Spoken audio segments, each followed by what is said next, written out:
I woke up with broken ribs and a single question pounding against my temples asking where my 6-week-old daughter was. I called my mother from the stretcher, whispering that I needed her. Her refusal proved that her love was just an automatic payment she expected me to make. Then my grandfather, the gentlest man I know, made exactly one phone call that caused my mother's entire world to collapse. My name is Ivy Gonzalez. I am 32 years old, living in the sprawling, pine-dotted suburb of Aurora Hills, Colorado. And until this morning, my biggest fear was that my 6-week-old daughter, Lila, would not latch properly during her next feeding. It is strange how quickly the hierarchy of fear can shift. One moment you are worried about nipple confusion and sleep schedules, and the next you are worried about whether you will ever draw another breath to see your child's face again. It was supposed to be a 15-minute run. That was exactly what I told Mrs. Harper when I handed her the baby monitor. Mrs. Harper lives next door in a cedar-shingled ranch house that smells permanently of lavender and old paper. She is kind, the sort of neighbor who brings over casseroles unprompted. But she is also fragile. Her arthritis flares up when the pressure drops coming off the Rockies, and her hearing is fading. She loves Lila, but she cannot hold a crying infant for long. Her arms shake. I knew this, but we were out of diapers, and the milk carton in the fridge was light enough to toss across the room. I just needed to get to the Super Target on Parker Road and back. I kissed Lila on her forehead. She was asleep in her bassinet, her chest rising and falling in that rhythmic, peaceful way that makes you believe the world is safe. I grabbed my keys. I checked the time on the microwave. It was 10 in the morning on a Tuesday. The roads would be empty. I would be back before Lila even realized I was gone. I remember the song playing on the radio. It was some generic pop track about dancing until the world ends. I remember the heater blasting against my cold knuckles. I remember waiting at the intersection of Arapahoe and Jordan. Watching the light turn from red to green, it was my turn. I tapped the gas. My SUV rolled forward into the intersection. I did not see the delivery truck until it was already part of my reality. It came from the left, a massive, boxy white blur that had decided the red light was a suggestion rather than a command. There was no time to brake. There was no time to scream. There was only a split second where my brain registered the grille of the truck, towering and metallic, barreling toward my driver's side window. The sound was not like a crash. It was like the earth splitting open. Metal screamed against metal, a high-pitched shriek that vibrated in my teeth. The impact threw my car sideways, as if it were a toy flicked by a petulant child. The world dissolved into a violent spin. I saw sky, then asphalt, then sky again. The windows shattered, spraying diamonds of safety glass across the dashboard. Then came the explosion of the airbag.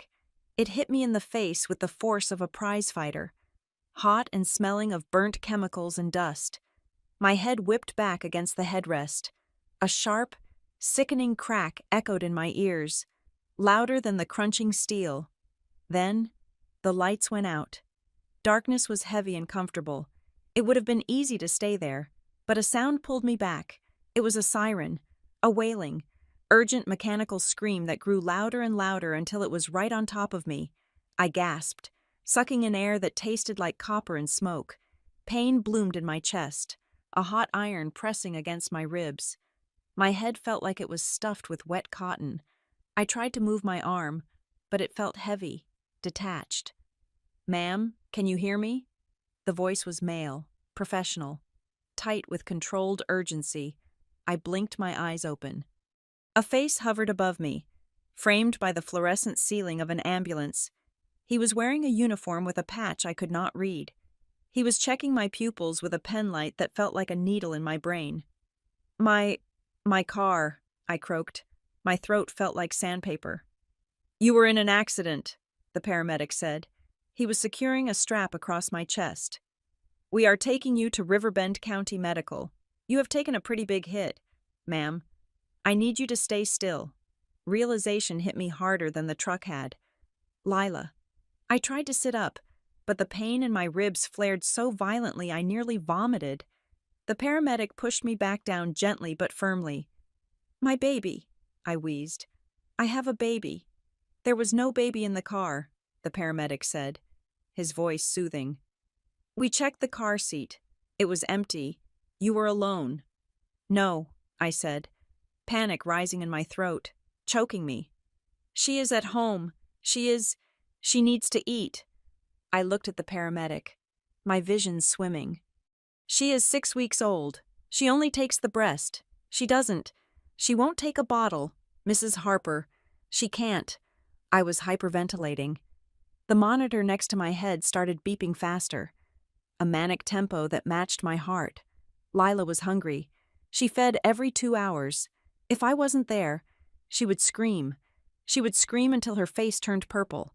Mrs. Harper would panic. She wouldn't know what to do. I need my phone, I demanded. It came out as a sob. Please, I need to call my husband. The paramedic hesitated, then reached into a plastic bag at my feet. He pulled out my phone. The screen was cracked, a spider web of fractures running from corner to corner, but it lit up. He held it for me. My fingers were trembling so badly I could barely unlock it. There was blood under my fingernails. I dialed Ethan first. It went straight to voicemail. Hi, you have reached Ethan Gonzalez. I am currently traveling for business and will have limited access to my phone. Please leave a message. The beep mocked me. Of course, he was on a flight to Chicago. He was 30,000 feet in the air, sipping ginger ale and reading a spreadsheet, completely unaware that his wife was bleeding out in the back of an ambulance and his daughter was about to wake up hungry and alone with a 70-year-old woman. Ethan, I sobbed into the voicemail. Ethan, I was in a wreck. I'm going to the hospital. You need to come home. Lila needs... I don't know what to do. I hung up. The paramedic was watching me with pity. I hated that look. I didn't want pity. I wanted a solution. Mrs. Harper wouldn't answer her landline if she was in the garden or if the TV was too loud. I couldn't rely on her to solve this. I needed someone to go there. I needed someone to pick up Lila. My fingers hovered over the contacts list. Mom, Diane Whitmore. We had not spoken in 2 weeks. Not since she made a passive-aggressive comment about how my post-baby body was holding on to the weight longer than Kendra did. But she was my mother. She lived 20 minutes away in the upscale enclave of Highland Park. She drove a pristine Lexus SUV with 3 empty car seats in the back because she liked to look like the doting grandmother. She would come? Of course she would come. This was an emergency. I pressed the call button. The ringtone buzzed in my ear. 1 ring, 2 rings. Hello? Her voice was smooth, relaxed. In the background, I could hear the distinct, gentle plucking of harp music and the murmur of hushed voices. Mom, I gasped. Tears were streaming down my face now, mixing with the blood from a cut on my forehead. Mom, it's Ivy. Ivy. She sounded annoyed, as if I had interrupted a very important thought. I heard the clink of glass against a coaster. I am in the middle of a session, dear. I told you Tuesdays are my spa days at the Golden Willow. Is this important? I was in a car accident, I said. The words tumbled out, jagged and raw. A truck hit me. I am in an ambulance. I think I broke my ribs. My head is bleeding. There was a pause on the line. I expected a gasp. I expected the sound of a chair scraping back, keys jingling, a demand to know which hospital. Oh, Ivy, she sighed. It was the sigh she used when I dropped a plate as a child, a sigh of inconvenience. Are you okay? You sound hysterical. I am not hysterical, I cried, causing the paramedic to check my vitals again. Mom, listen to me. Lila is with Mrs. Harper. I was only supposed to be gone 15 minutes. I am going to the ER. Mrs. Harper can't keep her. Lila needs to be fed. She needs you. I waited. The harp music played on in the background. Mom. Ivy, look, Diane said, her voice dropping to a harsh whisper. I literally just sat down for my facial. I have been looking forward to this all week. Your father has been driving me up the wall, and I need this time. I felt the blood drain from my face, leaving me colder than the winter air outside. What? I said I am busy, she said, her tone sharpening. Mrs. Harper is a grown woman. She can figure it out for a few hours. Or call Ethan. Or call that friend of yours. What is her name? The one with the loud laugh. Ethan is on a plane, I said, my voice trembling with a rage I had never felt before. And Sarah is in Seattle. Mom, please, I am hurt. I don't know how long I will be in the hospital.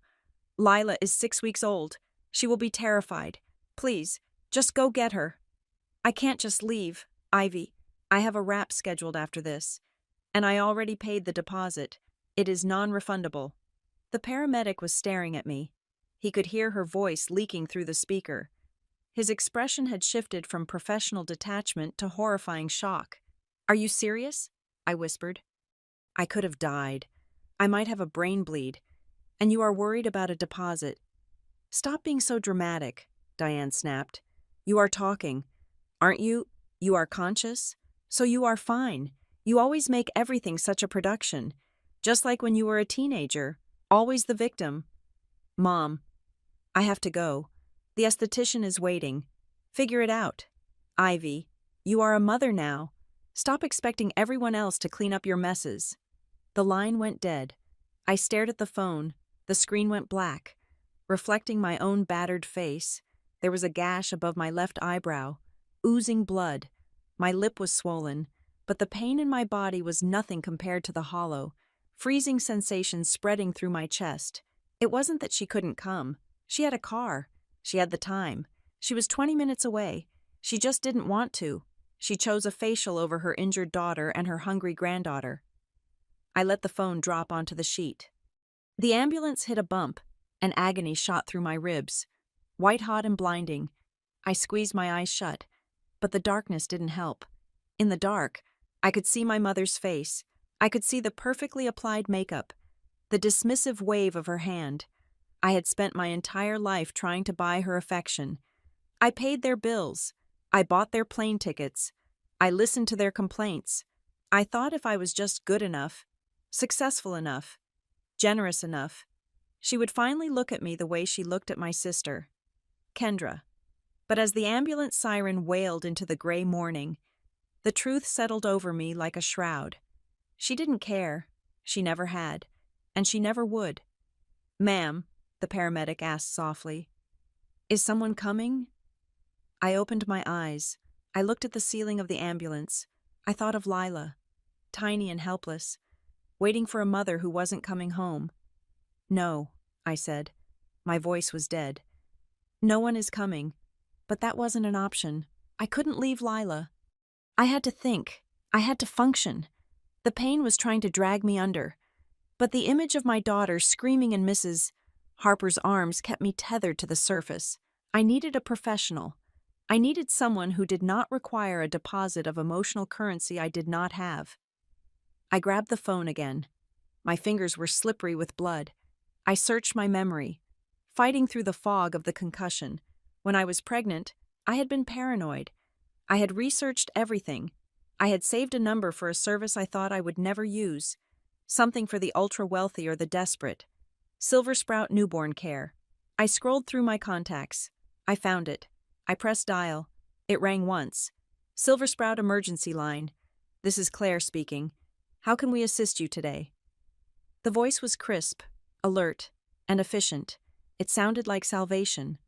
Help me, I whispered. Please. The paramedic, whose name tag read Miller, watched me with a gaze that was equal parts medical assessment and human pity. He had heard the entire conversation. He had heard the rejection. He saw the way my hand dropped the phone as if the device had suddenly turned into a heavy, burning coal. The ambulance swayed as it navigated a turn, sending a fresh spike of agony through my fractured ribcage. But the physical pain was a distant second to the cold. Hollow shock settling in my chest. We need a backup plan, Miller said, his voice cutting through the fog of my concussion. He was working while he spoke. Adjusting the IV line in my arm, checking the readout on the heart monitor that was beeping a frantic, staccato rhythm. We are about 10 minutes out from Riverbend County Medical. You said the neighbor is elderly. You said the baby is 6 weeks old. We need to find someone else. Who else is there? I tried to think, but my brain felt like a corrupted hard drive. The files were there, but I could not access them. My address book was a list of names that suddenly meant nothing. Sarah, my best friend since college. She would leave a meeting, leave a dinner, leave anything for me. But Sarah was in Seattle for a tech conference. Even if she sprinted to the airport right now, she was a 4-hour flight away. By the time she landed, rented a car, and drove to Aurora Hills, Mrs. Harper's arms would have given out, and Lila would have been screaming for hours. My in-laws, Ethan's parents, they were good people, kind people. But they were snowbirds currently wintering in a condo in Sarasota, Florida. They were thousands of miles away. There was no one. The circle of support I thought I had built was an illusion. It was just me, Ethan, and a mother who was currently getting a seaweed wrap while her daughter bled in the back of an ambulance. The panic began to rise again, clawing at my throat. It was a logistical terror, a countdown clock ticking down inside my head. Mrs. Harper had arthritis. She could hold Lila for 20 minutes, maybe 30. After that, the pain in her joints would become unbearable. She would have to put Lila down. Lila would cry. Mrs. Harper would get flustered. She might try to mix formula, but we did not have any formula. She might try to give her cow's milk, not knowing it could hurt her stomach. I needed a professional. I needed a mercenary. The thought hit me with the force of a revelation. I did not need love. Love had just hung up on me. I needed a service. I needed competence that could be bought. My fingers, slippery with blood and sweat, fumbled with the phone again. I remembered the nights during my 3rd trimester, lying awake with heartburn, scrolling through anxiety-induced checklists on my iPad. I had found a service called Silver Sprout Newborn Care. They billed themselves as the elite solution for high-net-worth families, offering 24/7 emergency nannies. At the time, I had scoffed at the price, thinking it was absurd. Now, it looked like the only lifeline I had left. I found the number. I pressed dial. The speaker was on, and Miller leaned in, listening intently. A voice answered on the first ring. It was not a recording. It was a woman, her tone crisp, alert, and utterly devoid of sleepiness or irritation. Silver Sprout. Emergency response. This is Claire. Are you a current client? I rasped. My voice sounded wet, broken. I am not a client.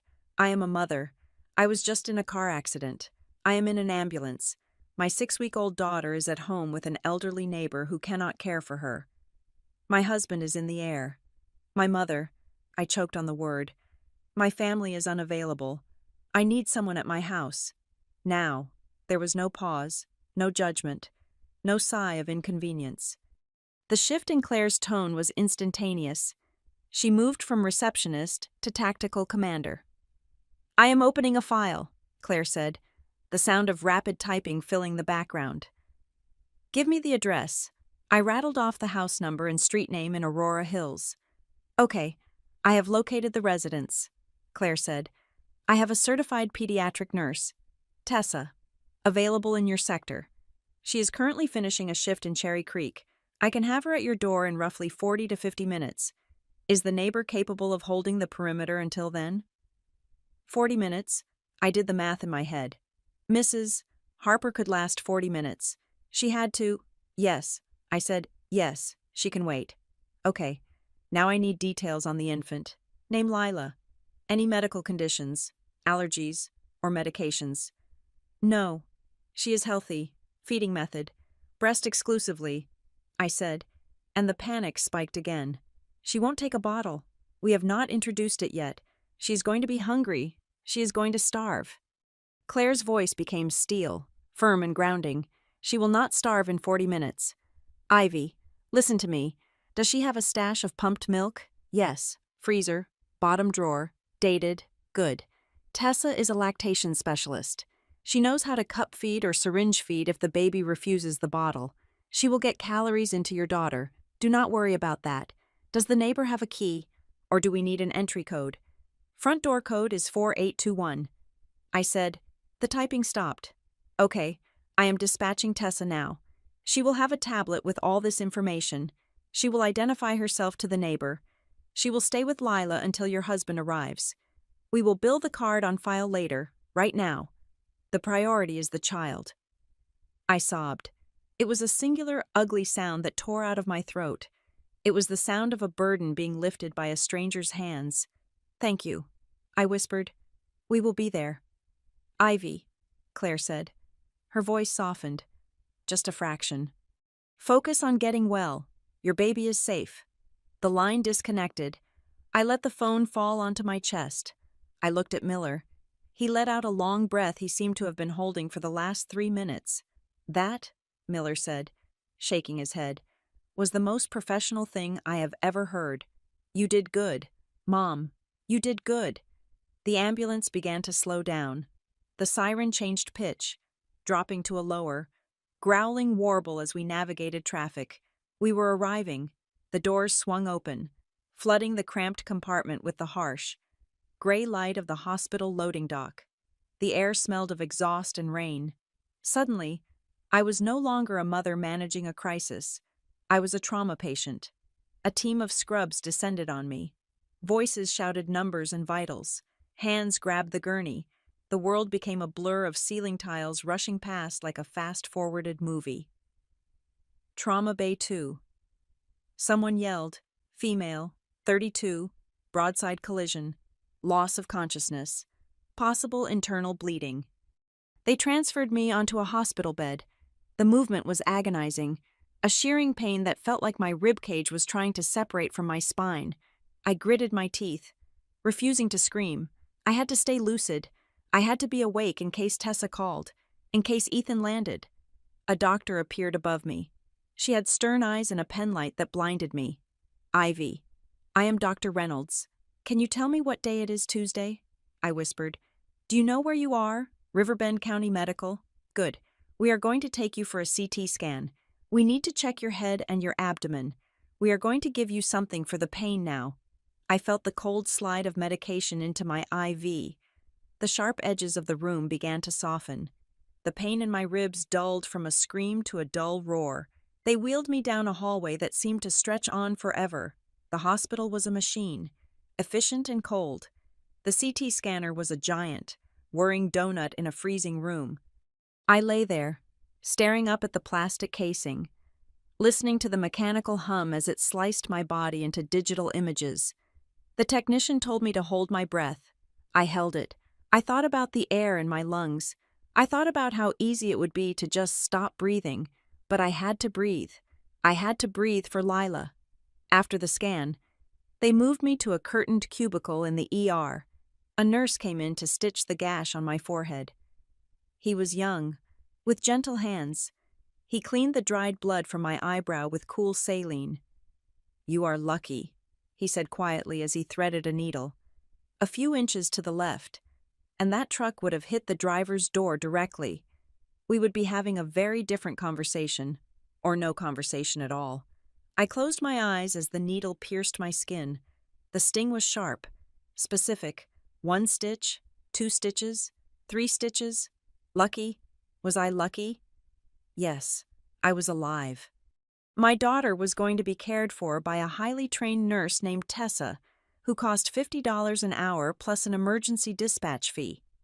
My husband was safe on a plane, but as I lay there, listening to the beep of the monitors and the distant weeping of a family in the waiting room, the anesthesia of the adrenaline began to wear off, and underneath the physical pain, underneath the broken rib and the concussion and the bruised hip, there was a different kind of wound.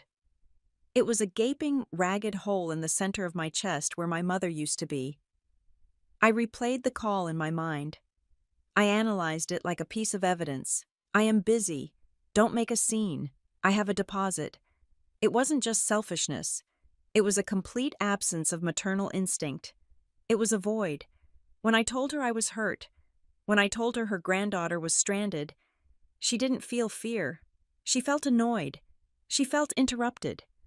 The nurse finished the last stitch and taped a piece of gauze over my forehead. There you go, he said. Try to rest. The doctor will be back with the scan results in a bit. He left me alone. The curtain swayed in the air conditioning draft. I stared at the white ceiling tiles. I thought about the stranger. Tessa, driving her car toward my house right now.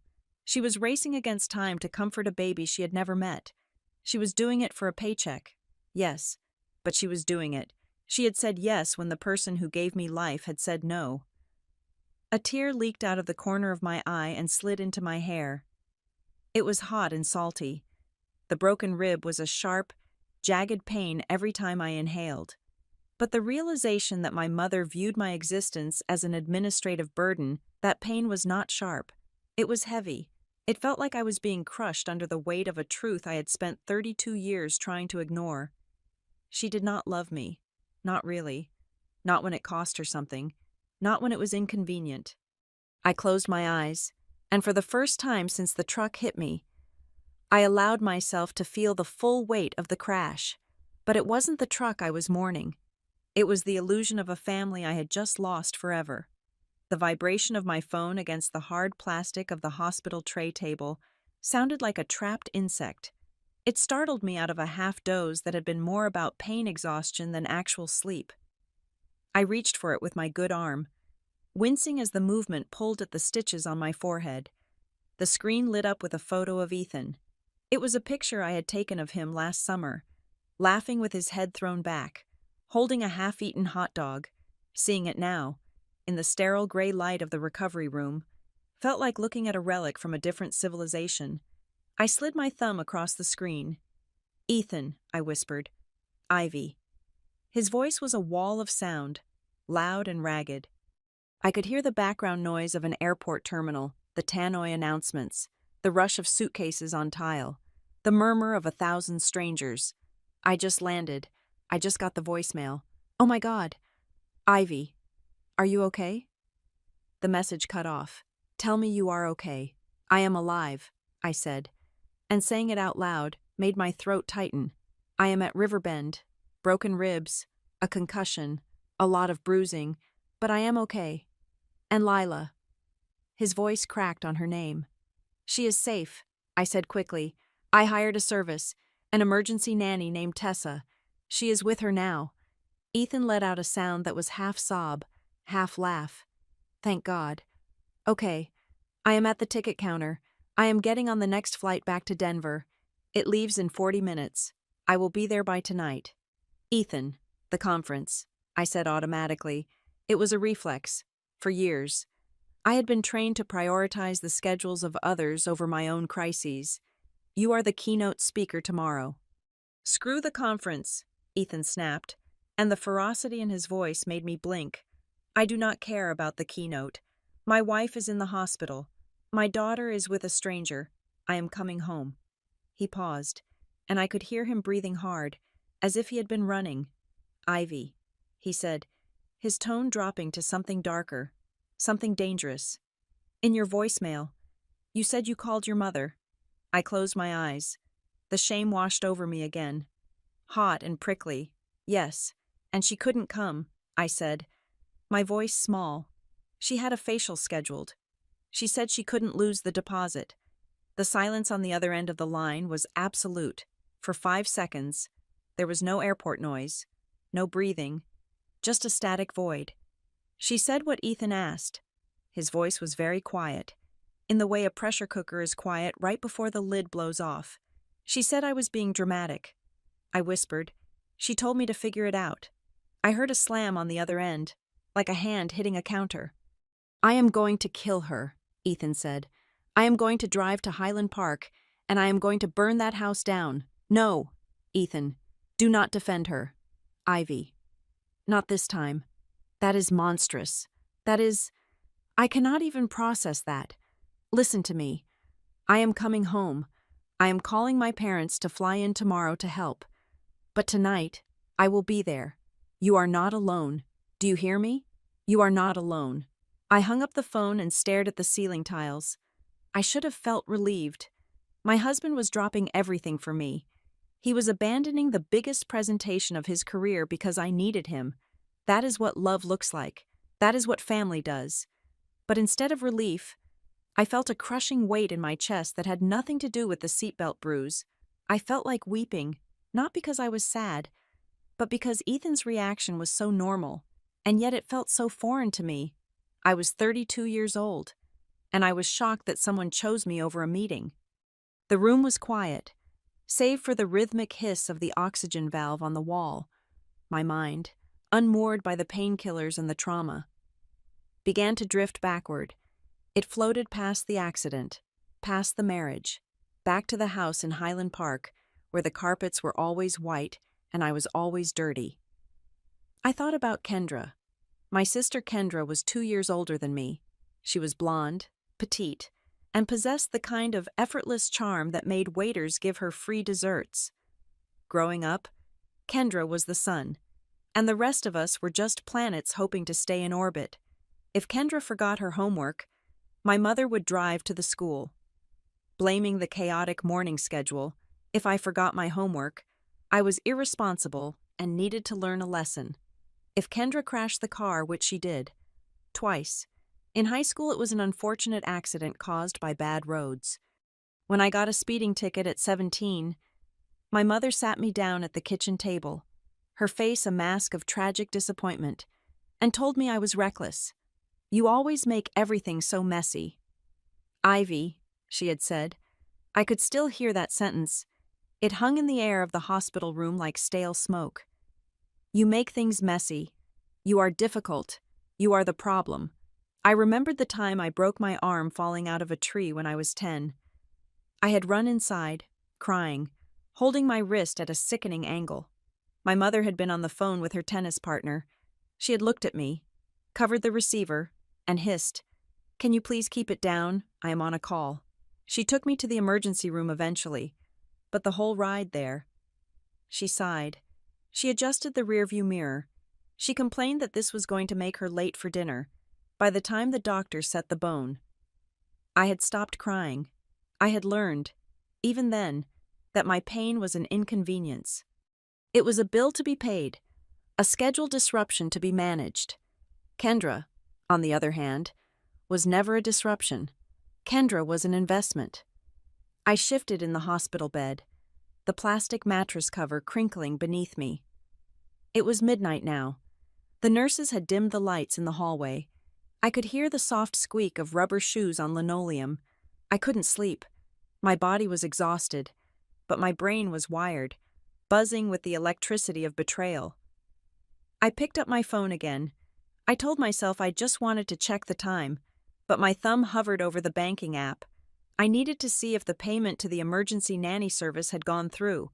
I needed to know how much money I had left in the joint account before Ethan got back. It was a habit born of anxiety, a need to control the variables when everything else was spinning out. I logged in. Face ID recognized me even with the bandage on my forehead. The balances loaded, checking, savings, emergency fund. I scrolled down. And there, in the list of recent transactions, was a pending charge. Automatic transfer. Mom. Dad house help. I froze. I stared at the words. Mom, Dad house help. I had forgotten about the label. I had set it up so long ago that it had become background noise, like a subscription to a magazine you never read but keep paying for. I tapped on the transaction to see the details. Amount $2,500, frequency monthly, status pending, $2,500. My heart hammered against my ribs. A painful, erratic rhythm. I looked at the date the recurring transfer was established. October 14th. 9 years ago, I did the mental math. $2,500 a month, 12 months a year, 9 years. That was $270,000. The number sat on the screen. Cold and absolute. $270,000. That was the price of a small house. That was a college education for Lila. That was a retirement fund. I closed my eyes, and the memory of that day 9 years ago came rushing back. I was 23. I had just landed my first big job as a marketing associate. I was proud, making good money for the first time in my life. I had gone to dinner at my parents' house to celebrate. My mother had been crying. My father had been staring into his scotch. We are in trouble. Ivy, my mother had said, clutching my hand across the table. The business took a hit. The mortgage rates adjusted. We might lose the house. She had looked so small, so fragile. The house was the only home I had ever known. The idea of them losing it, of them being out on the street, terrified me. I can help, I had said. I was desperate to be the hero, desperate to be the good daughter, desperate to prove that I wasn't the messy one, the difficult one. I set up the transfer the next day, $2,500. It was nearly half my paycheck at the time. I ate ramen. I didn't buy new clothes for 2 years. I drove a car that rattled when it went over 40 miles per hour. But I paid it, every single month. And I never stopped. Even when I got married. Even when we bought our own house. Even when I got pregnant. I just kept paying. Because every time I hinted at stopping, my mother would drop a comment about how tight things were, how they were just barely scraping by. But were they? I opened my eyes and looked at the hospital ceiling. Last month, my mother went to Napa Valley for a week with her friends. She stayed at a resort that I knew cost $600 a night. 2 months ago, my father bought a new set of golf clubs, top of the line. They drove a Lexus and a Mercedes. They had a membership at the country club. My mother's closet was filled with designer handbags that she claimed she bought on sale or were gifts. I had always rationalized it. I told myself they were just putting up a brave front. I told myself they were bad with money, and if I stopped helping, the house of cards would fall. But looking at that number, $270,000, something inside me snapped. They weren't struggling. They weren't barely scraping by. They were comfortable. They were luxurious. And they were funding that luxury with my guilt. I felt a wave of nausea that had nothing to do with the concussion. I had been paying a mortgage on a house I didn't own. For parents who wouldn't drive 20 minutes to pick up my baby in an emergency.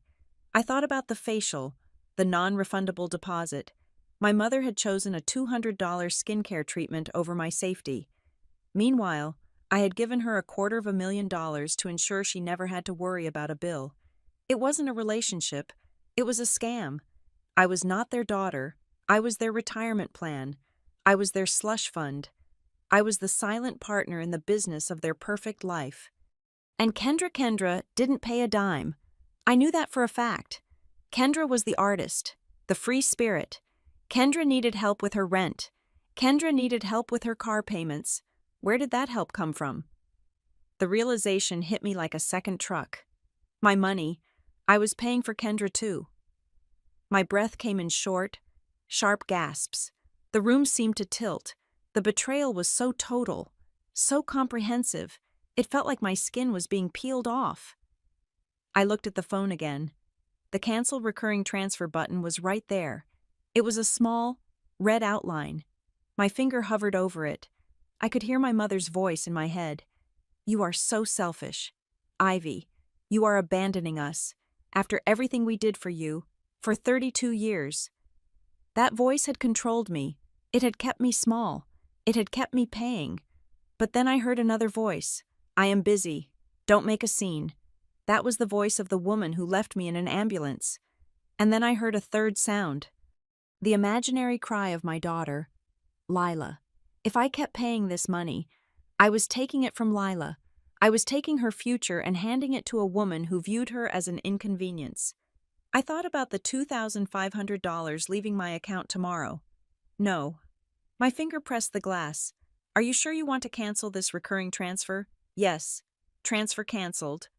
The words appeared on the screen. Simple and final.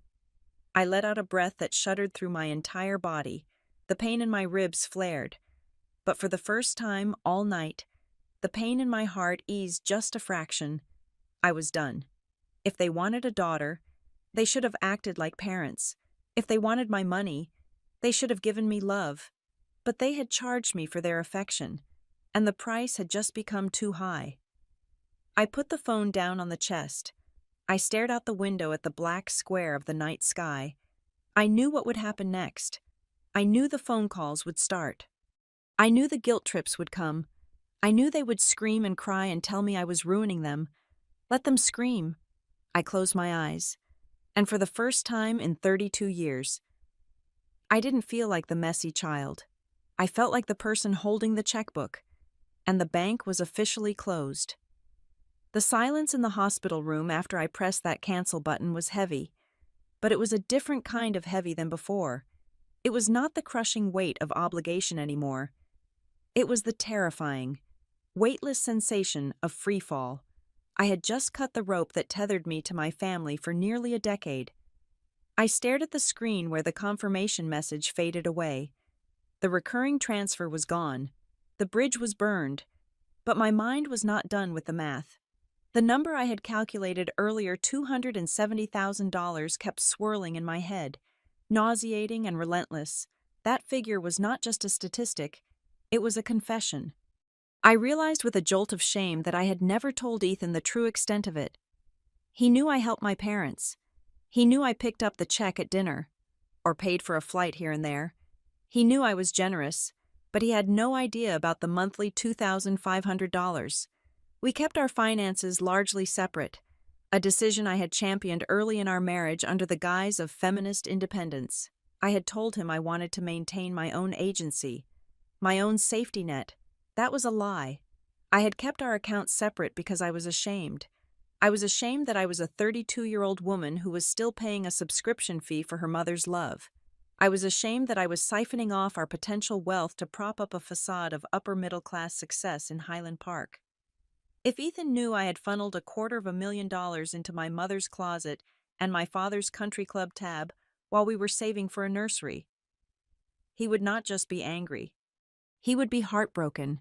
He would look at me with that confused, pitying expression and ask why I thought I had to buy my seat at my own family table. I could not bear that look, so I had hidden it. I had laundered my insecurity through bank transfers, keeping the transaction history buried under coffee purchases and gas station fills. But the secret was acid, and it was eating through the container. I needed to do something tangible. I needed to take that money, that energy I had just reclaimed, and put it somewhere safe, somewhere it could not be touched by guilt or manipulation. With trembling fingers, I navigated to the Open New Account tab on my banking app. Select account type High Yield Savings. Nickname Lila Future. I typed the name out slowly. Lila Future. It looked beautiful on the screen. It looked like a promise. I initiated a transfer, not for a random amount, but for exactly $2,500. The money that would have gone to my parents tomorrow. Confirm transfer. I watched the digital bar load. Green. Complete. For the first time in 9 years. That money was staying in my house. It was going to pay for Lila's piano lessons one day, or her college tuition, or just a safety net so she never had to feel the desperation I felt right now. I switched apps to my messages. Ethan's name was at the top. I needed to warn him. I could not tell him everything over text. It was too big, too ugly. But I had to prepare the ground. I need you to trust me. I typed, my thumb hovering over the blue arrow. I found something out. Something about my finances and my parents. I will explain everything when you get here. Just please, don't ask me until I can look at you. Sent. I put the phone down on my chest and took a shallow breath. The pain in my ribs was a dull throb now, a constant reminder of the physical crash. But my mind was racing with a new, colder paranoia. If I had hidden this from Ethan, what had they hidden from me I had given them access to so much over the years? My address, my social security number for insurance forms when I was in college. My trust. My mother had always handled the paperwork for the family. She was the one who filed the taxes, the one who organized the loans. She was organized. She was efficient. A cold prickle of dread started at the base of my neck and spread down my spine. I picked up the phone again. My battery was at 20%, but I did not care. I opened a browser and typed in the name of a credit reporting agency. I had not checked my credit score in 2 years. Not since we bought our house. I assumed it was fine. I paid my bills. I was responsible. The site took a moment to load. I had to answer security questions. Which of these streets have you lived on? What is the model of your car? I tapped the answers. Ridgeview Drive, Toyota Highlander, verifying identity. The loading circle spun. It felt like it was spinning for an hour. Then, The dashboard appeared. My score was 720. Good. Not excellent, but good. But there was a red flag icon near the total debt section. I tapped it. My eyes scanned the list of open accounts. Mortgage, Aurora Hills, that was correct. Auto loan, Toyota Financial, correct. Credit card, Chase Sapphire, correct. Home equity line of credit, First National Bank. I stopped. I blinked, thinking the concussion was making me hallucinate. Home equity line of credit. I did not have a home equity line of credit.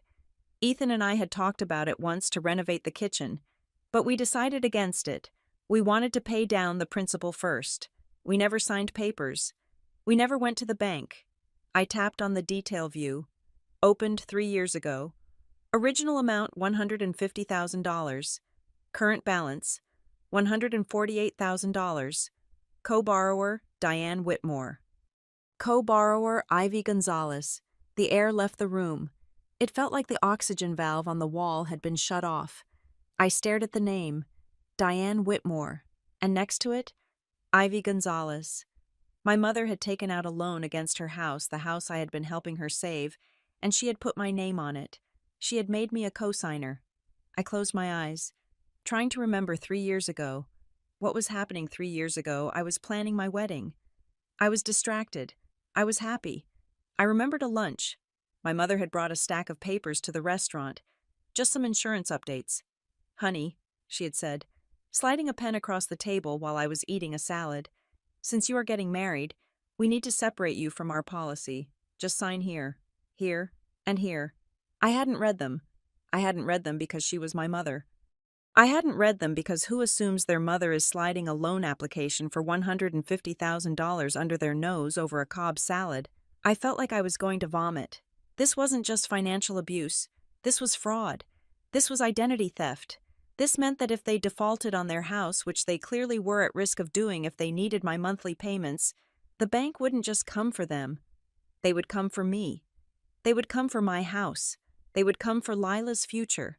She had anchored her sinking ship to my life raft without even telling me. And the balance. $148,000. They had barely paid the interest. Where did the principal go? Where did $150,000 go in 3 years? It wasn't the house. The house looked exactly the same. It was the lifestyle. It was the Napa trips. It was the golf clubs. It was Kendra's studio. They had stolen my credit to fund their fantasy. I sat up in the bed, ignoring the screaming protest of my broken ribs. The physical pain was grounding now. It made me sharp. It made me dangerous. I was no longer the sad daughter crying in an ambulance. I was a victim of a white-collar crime, and the perpetrator was currently getting a seaweed wrap in Highland Park. I needed a weapon, and in this world, the only weapon that mattered was a lawyer. I opened a new tab. I did not search for family law. I did not search for mediation. I searched for civil litigation, fraud, asset recovery. A firm popped up near the top of the results. Hale and Marlowe Legal Group. The website was sleek, dark blue and gray. They looked expensive. They looked like sharks in suits. Their tagline was simple. "We restore what was taken." I didn't hesitate. I found the contact button. It was late, past business hours, but there was an option to schedule an urgent consultation. I filled out the form. Name Ivy Gonzalez. Nature of inquiry. Financial fraud. Unauthorized co-signing of loan. Family dispute. Urgency high. I hit submit. Then I saw a phone number for their after-hours intake line. I didn't care what time it was. I dialed. It went to a voicemail system. A smooth, professional voice told me to leave a detailed message. "My name is Ivy Gonzalez," I said, my voice steady and cold, devoid of the tears that had plagued me all day. "I am currently a patient at Riverbend County Medical. I have just discovered a 6-figure fraudulent loan taken out in my name by my parents. I need to speak to an attorney who specializes in financial extrication and civil liability. I want to know how to remove my name, and I want to know how to prosecute if necessary. I will be discharged tomorrow. I want the first appointment you have." I hung up. I looked at the phone in my hand. It felt like a grenade I had just pulled the pin on. For years, I had been afraid of rocking the boat. I had been afraid of making my mother sad. I had been afraid of being the difficult one.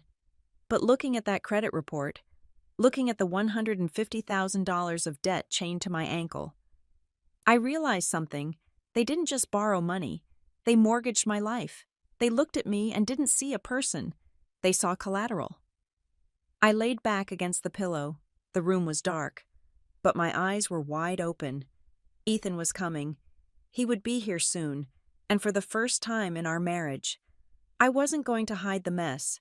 I was going to show him exactly what my family was. I wasn't going to fix this. I was going to expose it. I looked at the date on my phone, January 27th. This was the day Ivy the daughter died, and Ivy the plaintiff was born. The heavy wooden door of my hospital room pushed open with a slow, deliberate weight that instantly changed the atmospheric pressure of the room. It was not a nurse rushing in to check vitals, and it was not a doctor carrying a clipboard of bad news. It was my grandfather, Walter. He was 74 years old, but he carried himself with the kind of rigid, oak tree stability that made him seem timeless. He was wearing a wool overcoat that smelled of cold air and pipe tobacco. His silver hair combed back severely from a forehead that was currently creased with a thunderous quiet. His gray-blue eyes, usually crinkled with the gentle humor he saved exclusively for me, were currently flat and hard like frozen slate. Ethan, who had arrived an hour earlier and was currently sitting in the plastic chair gripping my hand like it was the only thing anchoring him to earth, stood up immediately. Ethan was a tall man, broad-shouldered and confident, but in front of Walter, he always straightened his spine just a little more. "Walter," I said, my voice rasping in my throat. I tried to sit up, but the broken ribs screamed in protest, forcing a sharp hiss of air through my teeth. "Do not move," Walter commanded. It was not a shout. It was a statement of fact, low and rumbling. He walked to the side of the bed, bypassing Ethan with a brief, grim nod, and placed a large, calloused hand on my uninjured shoulder. His touch was warm. It was the first time since the accident that I felt safe. "I thought you were in Montana," I whispered. Walter spent his winters in a cabin outside Missoula, avoiding the suburban drama that my mother thrived on. "I was," Walter said. He pulled the visitor chair closer, the metal legs scraping harshly against the linoleum. "Then Mrs. Harper called me." I blinked. Mrs. Harper. My neighbor, Mrs. Harper, the woman with the arthritis and the lavender smell, had done more than just watch my baby. She was distressed, Walter continued, his eyes locking onto mine. She heard the phone call. Ivy. She was standing right next to the phone when you called your mother. She heard Diane say she was too busy. She heard the refusal. Mrs. Harper was afraid you were going to die in that ambulance, and she did not know who else to call. So she went through her old address book and found the number I gave her 5 years ago when I fixed her porch railing. I felt a fresh wave of humiliation wash over me. A stranger, a neighbor, had heard my mother discard me. "I am sorry," I said, looking down at the white hospital sheet. "I did not mean to cause a scene. I should have handled it better." "Stop," Walter said. The word was sharp, cutting through my apology like a knife. He leaned in, his face inches from mine. "Do not do that. Do not apologize for bleeding. Do not apologize for asking for help. And for the love of God, Ivy, do not shrink your pain just to make it easier for others to digest." He looked up at Ethan, then back at me. "Diane is not busy," Walter said. His voice was devoid of emotion, which made it terrifying. "She is not working. She is not in a crisis. She is on a vacation that I paid for." I stared at him. "What, the spa week?" Walter said. "The upcoming trip to Cabo, the remodeling of her kitchen last year. She told me she was burnt out. She told me she needed to reconnect with herself. I paid for the flight. I paid for the resort. I paid for the facial she was so worried about losing the deposit on." He reached into the inside pocket of his coat and pulled out his smartphone. He did not look like an old man struggling with technology. He looked like a general ordering an airstrike. She put the deposit on my American Express card. Walter said, He tapped the screen, scrolling through his contacts until he found a number. He put the phone on speaker and set it on the tray table between us. It rang twice. Luxury Escapes, Travel Agency. This is Brenda speaking. Brenda, this is Walter Whitmore. Oh, Mr. Whitmore. How are you today? We are all set for Diane's itinerary next week. Cancel it, Walter said. There was a pause on the line. I beg your pardon. Cancel the entire itinerary. Walter repeated. The flights, the resort in Cabo, the spa packages, the private transfers, all of it. Mr. Whitmore. Brenda stammered, sounding flustered. We are within the penalty window. You will lose the deposits. It is thousands of dollars. I do not care if it is $1 million, Walter said, his voice dropping an octave. Cancel the booking, and if Diane calls to reinstate it, you tell her that the cardholder has reported the transaction as unauthorized use of funds for non-approved purposes. But sir, do it. Brenda, now. I heard the clicking of a keyboard on the other end. It is done, Brenda whispered. Confirmation sent to your email. Thank you. Walter tapped the red button to end the call. The silence that followed was deafening. He looked at me, his expression unyielding. No one uses my money to abandon my grandchild, he said. I looked at Ethan. His face was pale. His jaw set so hard a muscle was jumping in his cheek. He was seeing a side of my family's dynamic that he had never witnessed before. He had seen the dysfunction, yes, but he had never seen the ledger, and that was when I knew I had to tell them. The secret I had been keeping, the secret I had deleted from my banking app just hours ago, felt like it was burning a hole in my chest. If Walter was pulling the financial threads, I had to show him the whole tapestry. Grandpa, I said. My voice was small, trembling. He looked at me, his eyes softening instantly. What is it, kiddo? It is not just you, I said. I took a breath that hurt my ribs, but I needed the air. You are not the only one paying. Walter frowned. What do you mean? I looked at Ethan. I am sorry. I said to my husband, I never told you because I was ashamed. I was ashamed that I had to buy their approval. Ethan took my hand in both of his. Ivy, what are you talking about? For the last 9 years, I said, forcing the words out. I have been sending them $2,500 a month. Ethan froze. Walter went very still.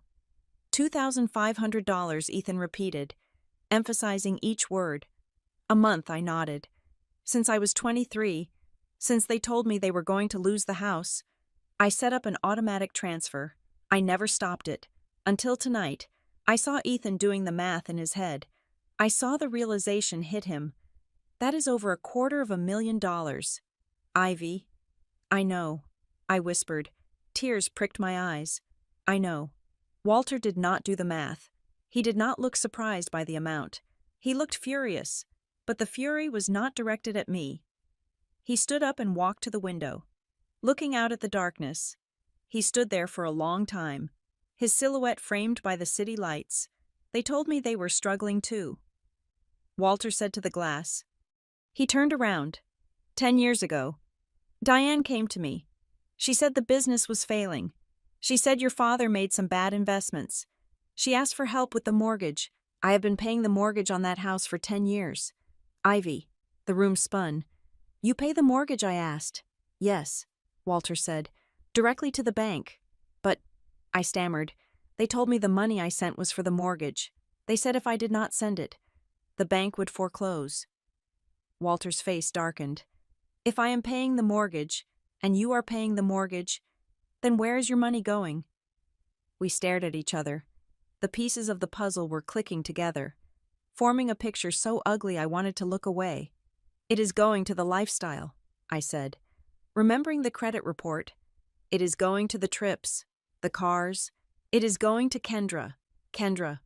Walter spat the name out like a curse word. And there is more. I said. I told them about the loan. The $150,000 home equity line of credit that Diane had co-signed with me without my consent. The debt that was currently sitting on my credit report like a ticking bomb. Ethan stood up, He looked like he was ready to punch a wall. That is fraud. Ivy. That is straight-up criminal fraud. We are going to the police. Walter held up a hand. Not yet. He looked at me. His eyes were searching, probing deep into my psyche. Ivy. Answer me honestly. Do you think they are just bad with money? Do you think this is just incompetence? No. I said. I thought about the phone call in the ambulance. I thought about the manipulation. I thought about the years of being told I was the difficult one while I was secretly funding their ease. No, I said again. They know exactly what they are doing. Walter nodded. He pulled his phone out again. He checked the time. It was late. But he did not care. Consequences, Walter said, are only effective if they are immediate. He walked toward the door of the hospital room. I am going to make a call. I want you both to stay here. Do not say a word. He stepped out into the hallway, but he left the door cracked open just an inch. He wanted us to hear. I watched through the gap. Walter stood under the fluorescent lights of the corridor. He looked like a statue of judgment. He dialed a number. I knew who was on the other end.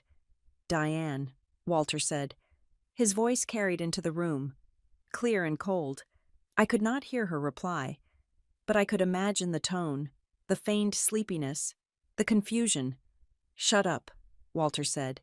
It was the first time I had ever heard him speak to his daughter that way. I am at the hospital, Walter said. I am with Ivy. I know about the accident. Mrs. Harper told me. I know about the refusal. I know about the travel agency. And I know about the money. He paused, listening. I said, shut up. Diane Walters' voice boomed, causing a passing nurse to jump. I do not want to hear your spin. I do not want to hear about your stress. I have been comparing notes with your daughter. It seems you have been collecting a very expensive salary for being a mother. A job you seemingly quit this morning when Ivy called you from an ambulance. The hallway was silent. Here is how this is going to work, Walter said, his voice lowering to a deadly calm. You have exactly 24 hours. He looked at his watch. By this time tomorrow night. I expect two things. One, you will be here. You will walk into this hospital room, and you will apologize to Ivy, and it will not be one of your passive-aggressive non-apologies. It will be real. You will admit that you abandoned her. You will admit that you took her money. 2. Walter continued. You will bring a check. You will bring a check for every single dollar Ivy has transferred to you in the last 9 years. I do not care if you have to liquidate your retirement. I do not care if you have to sell the Lexus. I do not care if you have to sell the house. You will pay her back. He listened for a moment. If you do not? Walter laughed. It was a dry, humorless sound. If you do not, I am calling my lawyer. Mr. Henderson, you know him. He holds my will. Currently, the estate is split between you and Kendra, with a trust for Ivy. If you are not in this hospital room in 24 hours making this right, I am rewriting the entire document.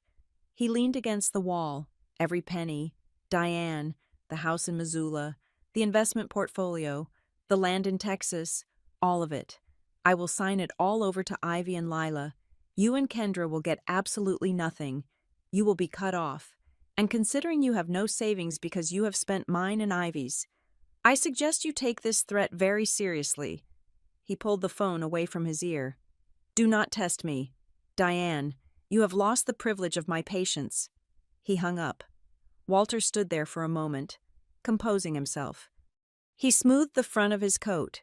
He took a deep breath. Then he pushed the door open and walked back into the room. He sat down in the chair, crossed his legs, and looked at me. It is done, he said. I looked at him, wide-eyed. Grandpa. I whispered, You did not have to do that. Yes, I did, Walter said. He reached out and took my hand again. He looked at the stitches on my forehead. He looked at the monitors beeping beside me. You spent your whole life trying to pay for a ticket to a show that was never going to let you in. Ivy, he said softly. He squeezed my hand. I am just closing the box office. Ethan let out a long breath. He looked at Walter with a mixture of awe and terror. That was intense. It was necessary. Walter said. He looked at me. Now, get some sleep. Tomorrow is going to be a very expensive day for your mother. I closed my eyes. The pain was still there. But for the first time, the fear was gone. I wasn't fighting alone anymore. The cavalry had arrived, and he was wearing a wool coat and carrying the wrath of God in his pocket. The morning sun that filtered through the hospital blinds was sharp and intrusive. Much like the barrage of notifications lighting up my phone screen, I had managed to sleep for 4 hours, a chemically induced slumber courtesy of the pain management team. But waking up felt less like rising and more like resurfacing from deep water. My ribs were a cage of stiffness and dull fire. My head throbbed in time with the heartbeat monitor, but the physical pain was manageable. It was the digital assault waiting for me on the bedside table that required a different kind of endurance. My phone had vibrated off the edge of the coaster and was now buzzing against the hard plastic of the tray. It was a relentless, angry rhythm. I picked it up. There were 14 missed calls, 9 from my mother, 3 from Kendra. 2 from a number I did not recognize, likely my father using a golf buddy's phone because he was too cowardly to use his own. Then there were the texts. They scrolled down the screen in long gray blocks, a manifesto of denial and victimhood. Ivy, this is ridiculous. Pick up the phone. Your grandfather is out of his mind. He is threatening to cut us off because of a simple misunderstanding. You need to call him and explain that you are overreacting. I was in a session. I did not hear the urgency in your voice. You always get so dramatic when you are scared. I was going to come after my appointment. You are tearing this family apart over nothing. We are your parents. We sacrificed everything for you. Do not do this. I read them twice. The words swam before my eyes. Not because of the concussion, but because of the sheer audacity of the narrative she was trying to spin. She was rewriting history in real time. In her version of yesterday, I was not a woman bleeding in an ambulance begging for help. I was a hysterical child ruining her spa day. She was not the villain. She was the misunderstood matriarch under attack. The phone rang again in my hand. It was Kendra. I stared at the screen. My sister, the golden child, the artist whose studio I had apparently been funding for 3 years. I slid my thumb across the green button. I put the phone to my ear, but I did not say hello. Finally! Kendra's voice was shrill, piercing through my headache like an ice pick. Do you have any idea what is going on? Mom is hysterical. She has been crying all morning. Dad's blood pressure is through the roof. Are you happy now? I lay back against the pillows, staring at a water stain on the ceiling tile. Hello, Kendra? Don't give me that calm attitude, she snapped. Grandpa Walter called Mom last night and went nuclear. He canceled her trip. He said he's rewriting the will. Ivy, this is insane. It was a car accident. You are fine. You are answering the phone, aren't you? Why are you making the whole family suffer because you got a little banged up? A little banged up. I looked at the cast on my wrist. I felt the stitch pulling at my hairline. I have a grade 2 concussion, I said. My voice was flat, devoid of the pleading tone I used to use when I wanted her to understand me. I have 3 fractured ribs. I have a laceration on my frontal lobe that required 12 stitches. My car was totaled. I lost consciousness for 4 minutes. Okay, so you are hurt. Kendra dismissed the list as if I were reading a grocery receipt. But you are in the hospital. You are being taken care of. Why did you have to drag Grandpa into it? Why did you have to tell him about the money? Because the baby needed care, I said, ignoring her question. Lila is 6 weeks old. She is breastfed. She was alone with Mrs. Harper. I needed Mom. She said no. She didn't say no, Kendra argued. She said she was busy. You know how she gets with her appointments. You could have called me. I did call you, I said. It went to voicemail. You were at your spin class. Well, I can't be available 24/7. Exactly, I said. And neither was Mom. That is the point. Kendra, no one was available, except for a stranger I paid. You are so selfish, Kendra hissed. You always play the victim. Oh, look at poor Ivy. She works so hard. She is the martyr. You love this. You love that Grandpa is taking your side. You are just jealous because Mom and Dad actually like hanging out with me. The accusation hung in the air. A week ago, that would have crushed me. I would have cried. I would have tried to explain that I just wanted to be included. But today, I just felt tired. I am hanging up now. Kendra, I said. If you don't fix this, she threatened. If you let Grandpa cut us off, I will never forgive you. You will lose your sister. I think I lost my sister a long time ago, I said. I just didn't realize I was still paying for her subscription. I ended the call. My hand was shaking, but not from sadness. It was the adrenaline of a severed limb, the phantom pain of cutting off something that was already dead. A text message popped up at the top of the screen. It was from Walter. Do not explain yourself to people who are committed to misunderstanding you. Rest. I let out a breath I didn't know I was holding. He knew. He knew exactly what they were doing. He knew the playbook because he had watched them run it for years. The door to the room opened, and Ethan walked in. He was carrying 2 coffees and a bag of bagels. Looking disheveled but energized. He had clearly not slept. But unlike my family, his energy was directed entirely at solving problems, not creating them. Good morning, he said, setting the coffee down. How is the pain? Manageable, I said. The phone is worse than the ribs. He glanced at my phone and grimaced. I can imagine. I put my phone on Do Not Disturb for everyone except you and the doctors. I suggest you do the same. He pulled the chair up. Okay, update. I just got off the phone with Silver Sprout. I spoke to the manager and to Tessa. I sat up a little straighter. How is Lila? She is perfect, Ethan said, a smile breaking through his exhaustion. Tessa is a miracle worker. She got Lila to take milk from a cup feeder so she wouldn't get nipple confusion. She slept for 4 hours straight.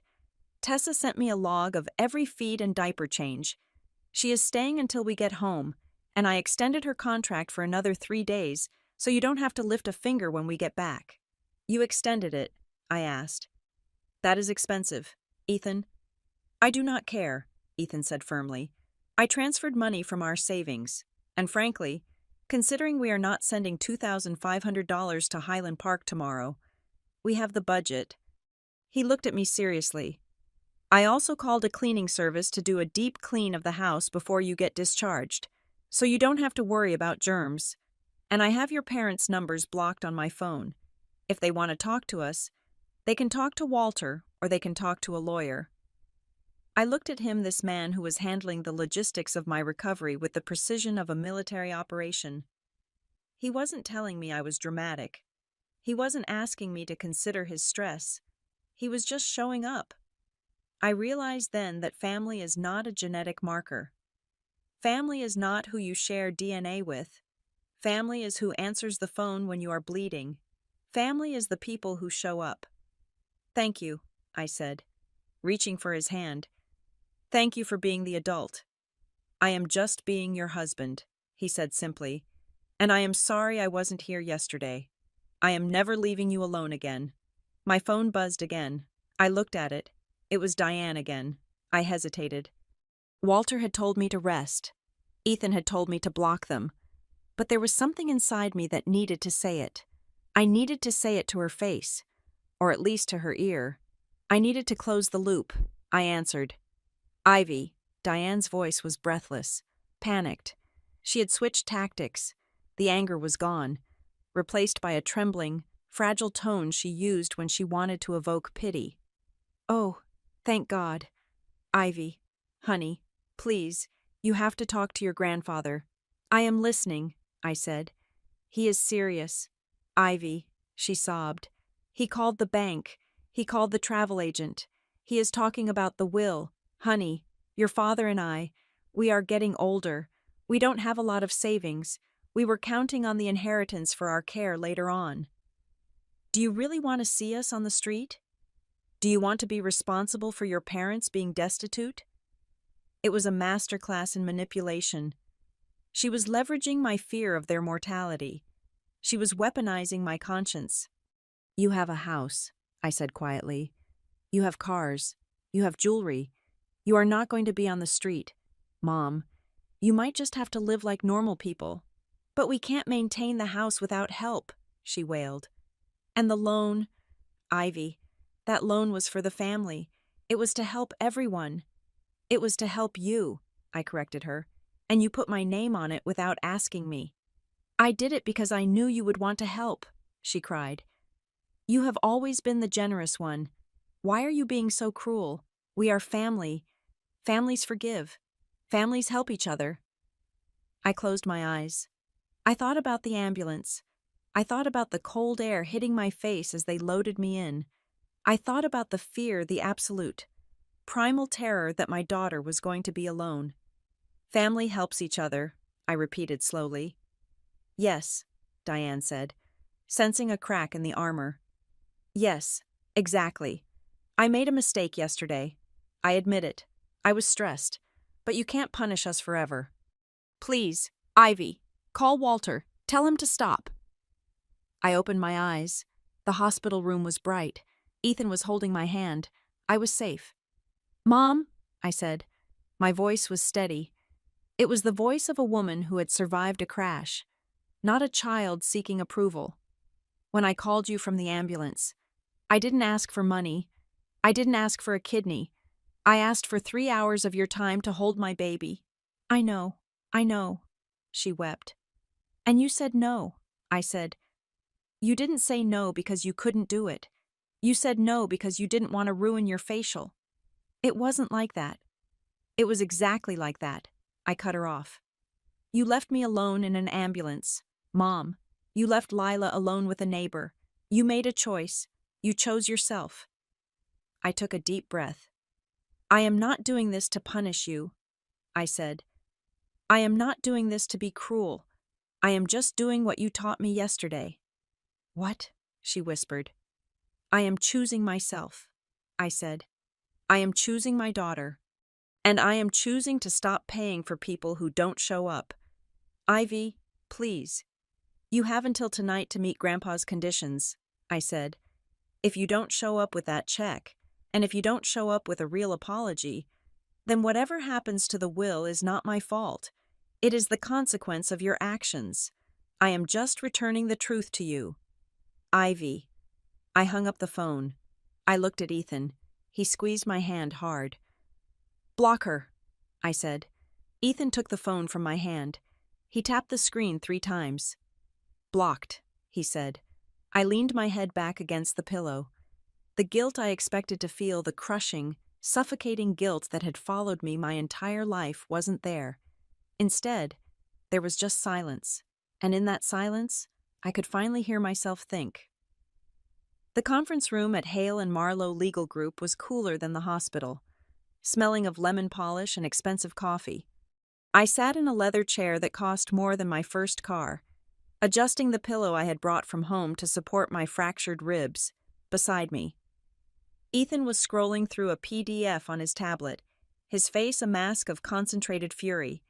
Across the mahogany table sat Mr. Marlowe, a man whose tailored suit and calm demeanor suggested he had seen the worst of human nature and successfully litigated against it. We were not there to chat. We were there to perform an autopsy on my financial life. "Mr." Marlowe slid a thick stack of papers across the table. "These are the origination documents for the home equity line of credit," he said. "We pulled them this morning using the power of attorney you granted us. I want you to look at page 4. I reached out with my left hand, the one without the IV bruising, and turned the page. There was my name, Ivy Gonzalez, and there was a signature. It was a loop, a scratch, a vague approximation of how I signed my name. But it was not my signature. My eye has a distinct hook at the top. This one was smooth. But the real smoking gun was not the ink. It was the data. Look at the contact information. Mr. Marlowe said, tapping the paper with a silver pen. The bank is required to send notifications regarding loan origination, interest rate adjustments, and monthly statements. They sent them here. I looked at the email address typed in the box. thewhitmorehome@gmail.com. The air in the room seemed to thin. That was not my email. That was the family email address my mother had created 10 years ago to manage household bills and subscriptions. She had the password. She had the two-factor authentication linked to her phone. She used an email she knew I could not access. I whispered, "Exactly. Mr." Marlowe said, "This proves intent to conceal. If she had used your email, you would have received a welcome packet from the bank 3 years ago. You would have called to ask why you were taking out a loan. By routing the digital paper trail to an account only she controlled, she ensured you remained in the dark until the credit report flagged it. This is not a clerical error. Ivy, this is calculated fraud." Ethan let out a sharp breath. "It gets worse," he said. He turned his tablet toward me. While Mr. Marlowe had been chasing the loan documents, his forensic accountant had been tracing the cash flow. We had given them access to my bank statements for the last 9 years, showing the outgoing $2,500 a month. "We traced your transfer," Ethan said, his voice tight. "It goes into your parents' joint checking account on the 1st of the month. That part we knew, but look at what happens on the 3rd of the month, every single month for the last 3 years. He pointed to a recurring outflow from my parents' account. Transfer to K. Vaughn Studio Operations. The amount was exactly $2,000. I stared at the screen. K. Vaughn. Kendra Vaughn. My sister. 3 years ago, Kendra had opened her boutique photography studio in the Arts District. It was a beautiful space with exposed brick and natural light. She had thrown a launch party with champagne and hors d'oeuvres. I remembered standing there, holding a glass of Prosecco, listening to her give a speech about how hard she had worked to build this dream, how she had scrimped and saved to become a self-made woman. My mother had stood in the front row, beaming, wiping away tears of pride. "Look at your sister," she had whispered to me that night. "She is so brave to take a risk like this." I felt a wave of nausea that had nothing to do with my concussion. "She did not save a dime," I said, my voice shaking. "I paid for it." "Mr. Marlowe nodded. "Effectively, yes. Your parents took your mortgage assistance, which they claimed was necessary to keep a roof over their heads, and funneled 80% of it directly into your sister's business. You have been the silent investor in Kendra's career for 3 years." I thought about the times Kendra had critiqued my job in marketing. She had called it corporate and soulless. She had told me I was lucky to have a steady paycheck because she had to hustle for her art. She wasn't hustling. She was living on my payroll. And the loan I asked, looking back at the papers, the $150,000, Mr. Marlowe flipped to another page. The disbursement was taken as a lump sum. $50,000 went to a contractor for a kitchen renovation. $20,000 went to a travel agency, and $80,000 was transferred to a high-yield savings account in your sister's name. My mouth fell open. They borrowed money against the house, put the debt in my name, and gave the cash to Kendra. To buy her a condo. Ethan finished the sentence. He looked sick. "We found the property records. Kendra bought a condo in Lodo 2 months after the loan closed. The down payment matches the transfer amount almost to the penny." I sat back in the chair. My ribs ached, a dull, throbbing reminder of the physical crash. But this was a different kind of impact. This was a head-on collision with the reality of my life. I was not just the unloved daughter. I was the livestock. I was the resource they harvested to feed the golden child. The door to the conference room opened, and Walter walked in. He looked tired. The lines around his eyes were deeper than I had ever seen them, but he was carrying a small, weathered box. He sat down next to me without a word and placed the box on the table. "I went through your grandmother's papers," Walter said quietly. He did not look at the lawyers. He looked only at me. I was looking for the deed to the house, but I found this instead. He pulled out a yellowed piece of notepad paper. The handwriting was shaky. The ink faded. It was dated 5 years ago, just before my grandmother passed away. I picked it up. "Diane." The note read, "Stop asking Ivy for money. She is just starting her life. You and Robert need to live within your means. Do not punish the girl for being responsible. If I find out you have taken from her again, I will tell Walter. I stared at the note. My grandmother knew. 5 years ago. She knew. She never told you, I asked Walter. Walter shook his head, his eyes wet. She tried to protect me from the truth. She knew how much I loved Diane. She thought she could handle it herself. She thought she could shame them into stopping. He slammed his hand on the table. A sudden, violent sound that made us all jump, but they didn't stop. They just got better at hiding it. My phone, which I had placed face down on the table, began to vibrate. It was a long, sustained buzz. Then another, then another. I turned it over. The screen was lit up with notifications. But they were not from my mother. They were from my Aunt Linda, my cousin Mike, my second cousin in Ohio. Ivy, I just got off the phone with your mom. How could you do this? Kicking your parents when they are down, that is low. Even for you. Your mother is sick with worry. She says you are trying to make them homeless. Call her. Ungrateful. After everything they sacrificed to raise you. Diane had gone to the mattresses. She had realized she could not manipulate me directly anymore, so she had activated the network. She had spun a story where I was the villain. The greedy daughter using a rich grandfather to crush her poor, aging parents. I watched the messages roll in, dozens of them, a synchronized attack designed to break me through social pressure. I scrolled through them, looking for 3 specific words. Are you okay? I looked for, how is the baby? I looked for, I heard you were in a crash. There was nothing. Not one single person asked about my broken ribs. Not one person asked if Lila was safe. They only asked why I was stopping the checks. They did not care if I survived the accident. They only cared if the ATM survived. Ethan reached over and took the phone from my hand. He did not ask permission. He just took it and pressed the power button until the screen went black. That is enough, Ethan said. His voice was low and dangerous. You are not reading another word. He looked at Mr. Marlowe. What are our options? Ethan asked. Not the nice options. The nuclear options. Mr. Marlowe adjusted his cuffs. He looked at the loan documents, then at the forensic accounting, then at me. We have enough here for a criminal referral. Mr. Marlowe said calmly. Forgery, identity theft, wire fraud, bank fraud.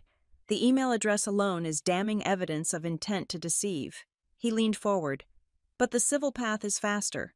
We can file an immediate suit for declaratory judgment to remove your name from the loan on the basis of fraud. We can also sue for unjust enrichment to recover the payments you made over the last 9 years. However, Mr. Marlowe paused. If we remove your name from the loan, the bank will likely call the note. They will see that the remaining borrowers, your parents, do not meet the credit requirements without you. They will demand immediate repayment of the full $148,000. And if they cannot pay, I asked, then the bank will foreclose on the house. Mr. Marlowe said, and since your sister received the proceeds of the fraud, we can name her as a defendant as well. We can place a lien on her condo to recoup the stolen funds. I sat there, processing the scale of it.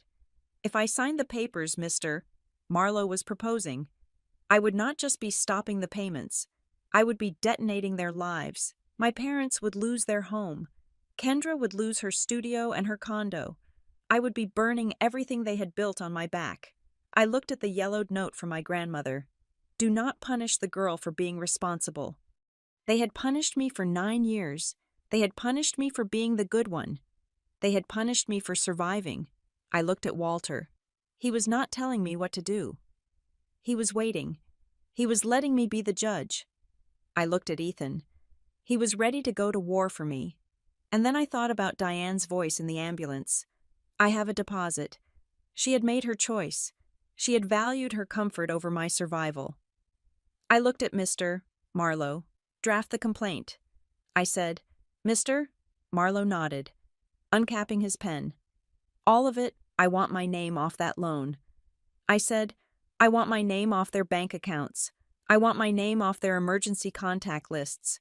I took a deep breath, and I want the money back. I said, not for me, but because it belongs to Lila. They stole from my daughter to pay for their daughter. I want it back. Mr. Marlowe began to write. Ethan put his arm around me. You are doing the right thing, he whispered. I did not feel happy. I did not feel triumphant. I felt like a surgeon cutting out a tumor that had wrapped itself around a major artery. It was going to bleed. It was going to leave a scar. But if I did not cut it out, it was going to kill me. The phone on the table buzzed one last time before Ethan moved it to his pocket. I saw the preview of the message from Aunt Linda. You only have one mother, Ivy. You will regret this. I looked at the blank wall of the conference room. She was right. I only had one mother, and she had died in that ambulance the moment she hung up the phone. The woman currently sending flying monkeys to attack me was just a stranger who owed me a lot of money. I looked at Mr. Marlowe. When can we serve them, I asked. We can have a process server at their residence by tomorrow morning. Mr. Marlowe said. Do it, I said. And for the first time since the truck hit me, my headache began to fade. The pressure was lifting. Silence was not just a boundary. I realized silence was a weapon. And I was about to use it. The venue Walter chose for the meeting was a place called the Obsidian Cup. It was located in a neutral district, halfway between the affluent, manicured streets of Highland Park and the suburban quiet of Aurora Hills. It was not a warm, cozy bakery. It was industrial, filled with hard angles, polished concrete floors, and a silence that felt curated rather than accidental. It was a place where people came to have difficult conversations over $12 coffees.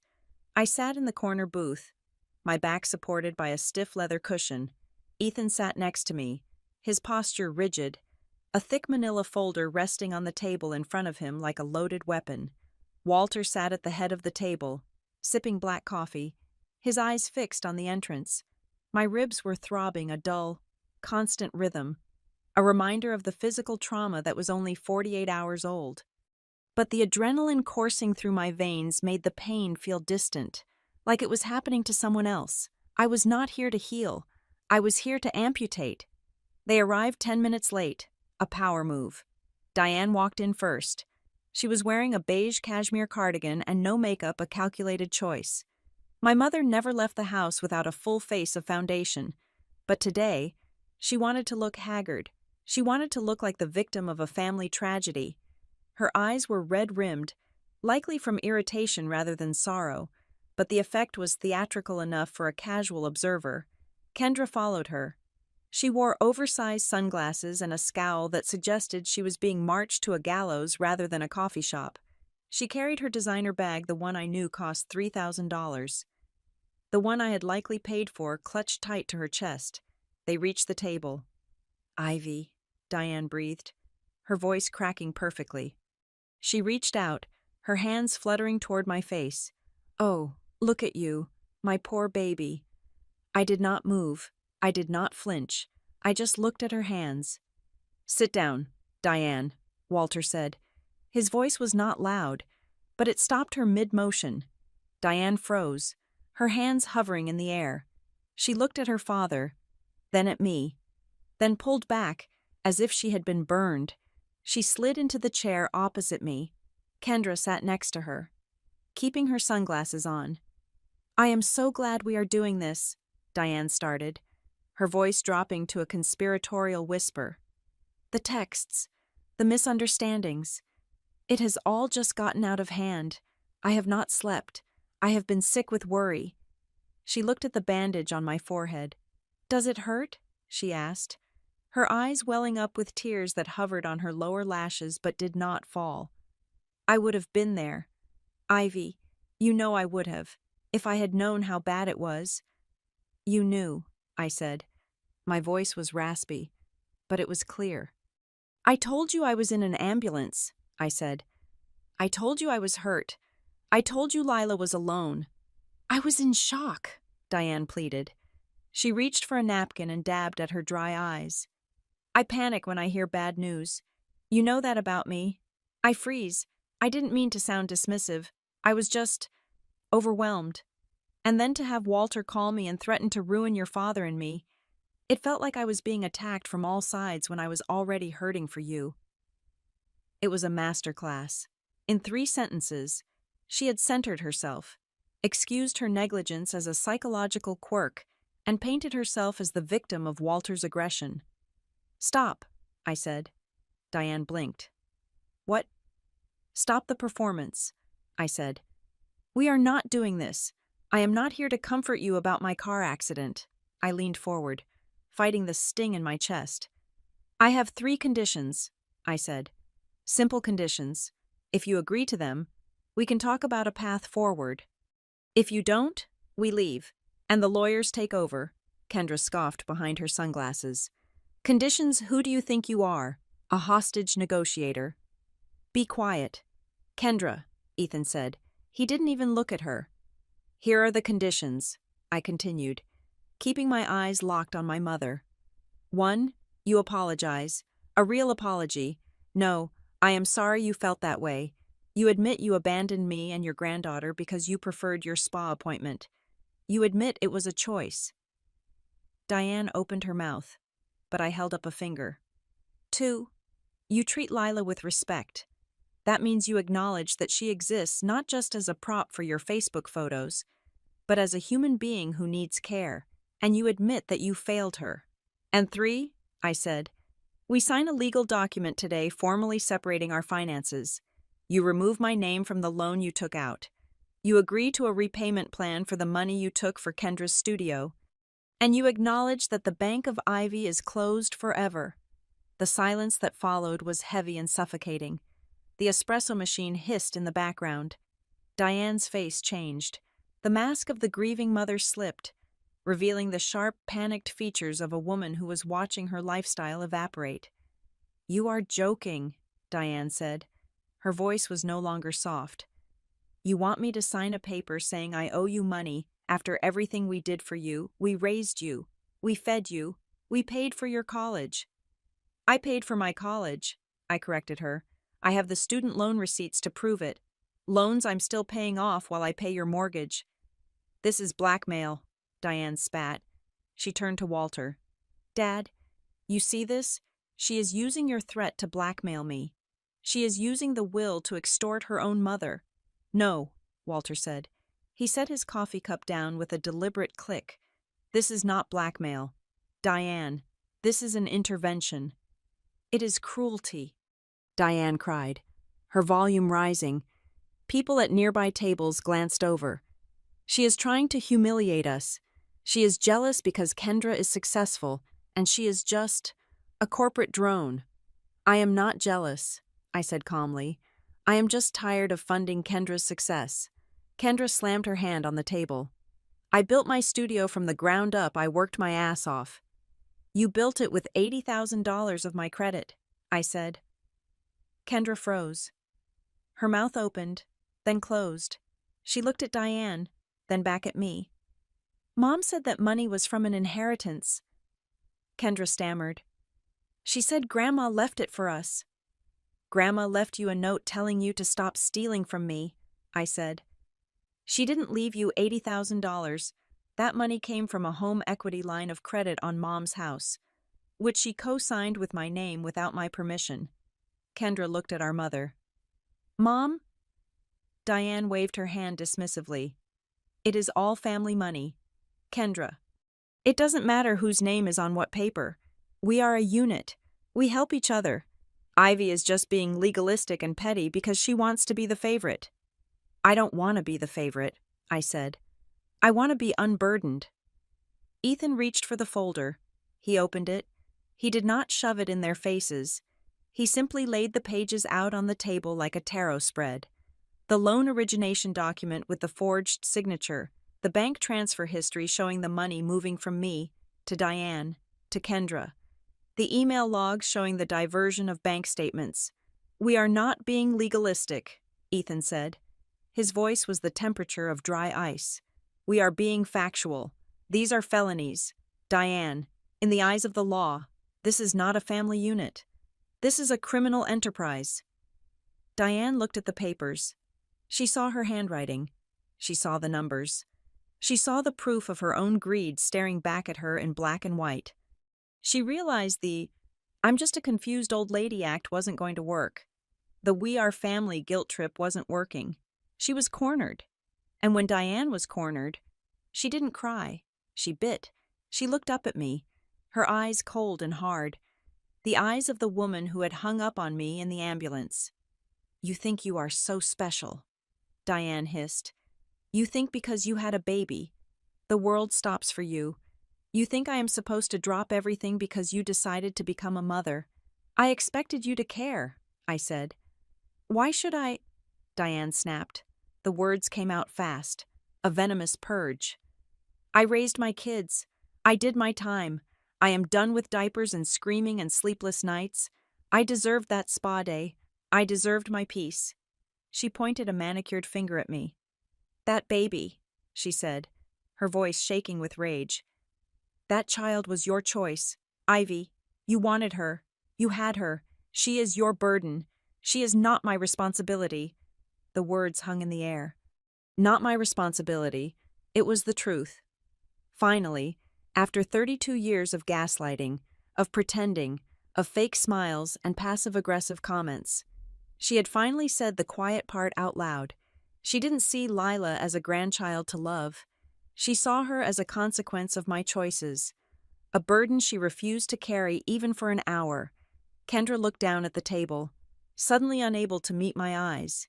Even she, in her entitlement, seemed shocked by the naked cruelty of the statement. Walter looked at his daughter with an expression of profound sorrow. He didn't speak. He didn't have to. Diane had just signed her own disinheritance papers better than any lawyer could. I looked at Diane. I looked at the woman who had given birth to me.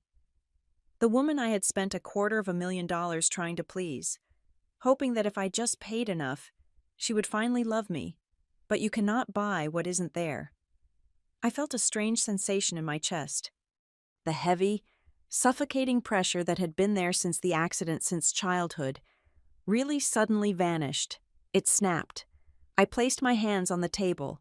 I pushed myself up. The pain in my ribs was sharp, a jagged reminder of my mortality. But I stood tall. I looked down at her. She looked small. She looked pathetic. She looked like a stranger. "You are right," I said. Diane blinked, confused by my agreement. "Lila is my choice," I said, "and she is the best choice I ever made." I took a breath. "And you are right about the responsibility, too," I said. "If Lila is not your responsibility, then you are not mine." I reached over and closed the folder Ethan had laid out. I handed it to him. "I am done," I said. "I am done paying for your house. I am done paying for your trips.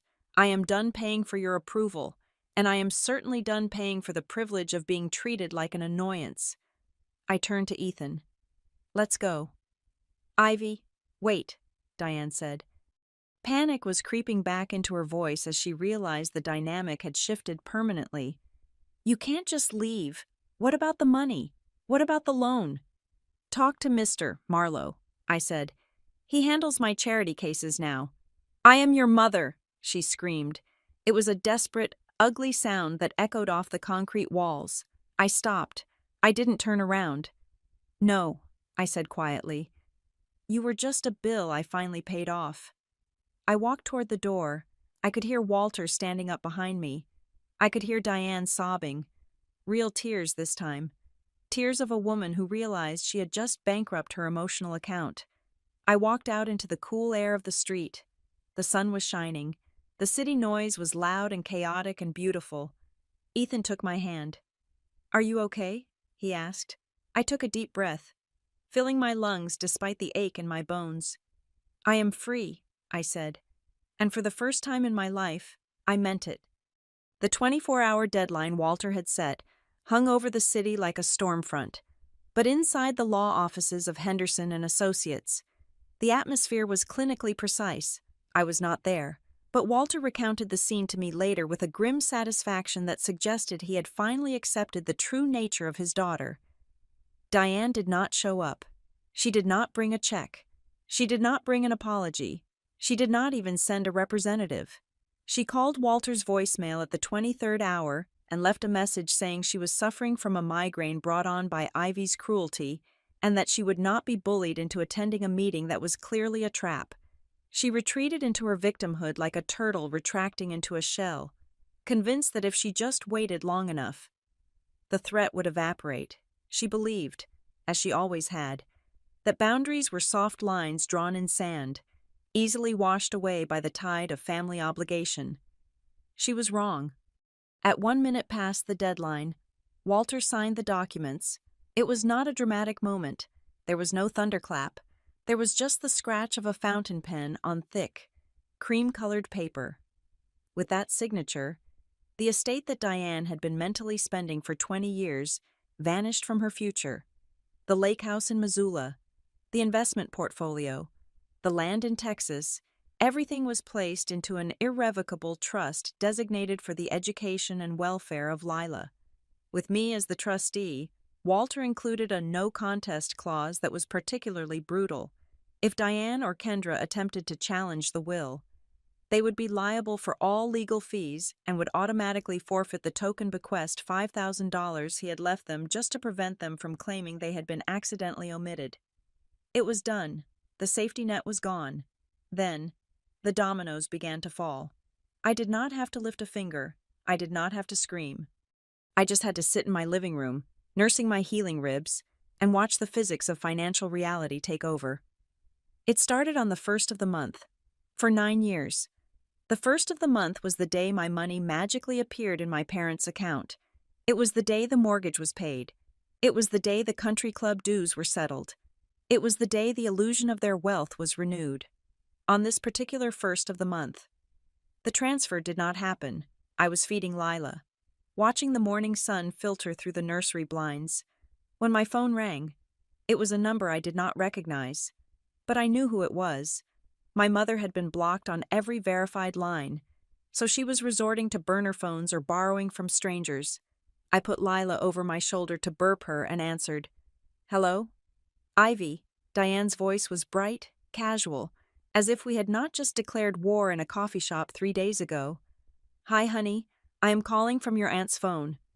Listen, I was just checking the accounts, and it seems there is a glitch with the bank. The transfer didn't hit this morning. I called the branch, and they said the sender canceled the authorization. Can you check on your end? It is probably just a system error." I almost laughed. The denial was so profound it bordered on psychosis. She truly believed that after the ambulance, after the hospital, after the confrontation with Walter, I would still pay. She thought my rebellion was a temporary temper tantrum, not a permanent policy change. "It is not a glitch," I said. My voice was calm, steady, the voice of a woman who no longer carried the weight of a mortgage that wasn't hers. "I canceled it. I told you I was canceling it." There was a pause. The brightness in her voice faltered. "But the mortgage is due on the 5th, she said, her tone tightening. "Ivy, be reasonable. I can't pay the full amount this month. We budgeted based on your contribution." "Then you need to re-budget," I said. "Or you need to sell the house." "Sell the house," she shrieked. "This is our home. This is where you grew up." "It is a house you cannot afford," I said. "And frankly, considering you took a $150,000 loan out against it without telling me, I don't think you own much of it anyway." "You are actually doing this," she whispered, the reality finally piercing the delusion. "You are actually going to let us default." "I am not letting you do anything," I said. "I am just not stopping you anymore." I hung up. And then I blocked that number too. The collapse was rapid. Without my $2,500 a month, and without Walter paying the other half of the mortgage directly. The financial pressure cooker in the Highland Park house exploded. I heard about it in fragments, mostly from Walter, who had his ear to the ground. The country club membership was the first to go. My father tried to put it on a credit card, but the card was declined. Apparently, they were maxed out. The humiliation of being turned away at the clubhouse grill was, according to Walter, a wake-up call my father had needed for a decade. Then came the calls to Kendra.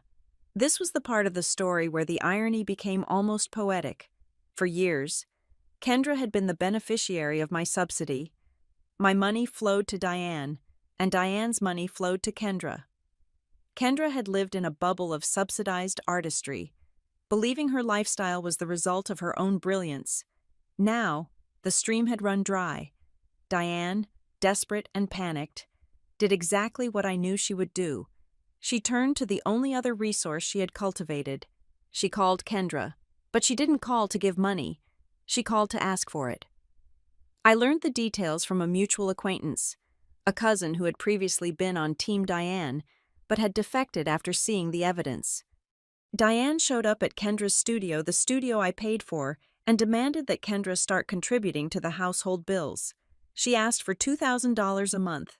She told Kendra it was time to step up now that Ivy had abandoned the family. Kendra, of course, did not have $2,000 a month.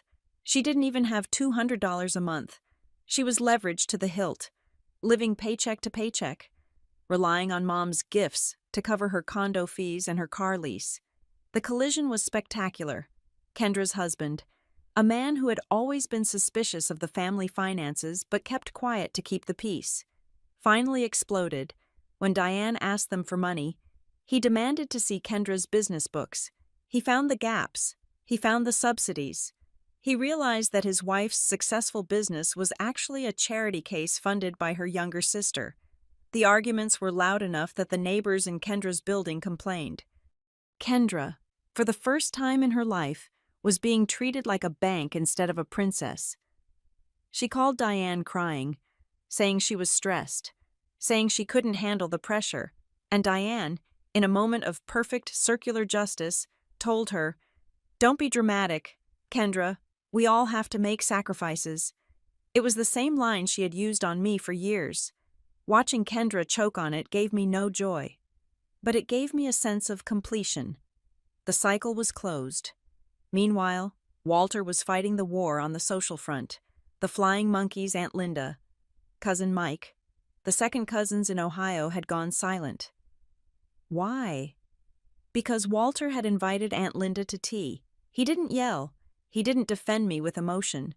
He simply opened a folder on his dining room table. He showed Linda the bank statements. He showed her the loan documents with the forged signature. He showed her the total sum, $270,000. Ivy didn't abandon anyone, Walter had told her, his voice cool and factual. Ivy carried this family on her back for 9 years. She paid for the roof over their heads. She paid for the food on their table. And in return, when she was bleeding in an ambulance, her mother couldn't be bothered to cancel a facial. He let that sink in. "So," Walter had said, looking Linda in the eye, "if you want to continue spreading lies that Ivy is ungrateful, you go right ahead. But just know that I have the receipts, and I'm happy to publish them." The gossip stopped overnight. The angry texts ceased. The Facebook posts about ungrateful children were deleted. One by one, the relatives retreated into an embarrassed silence.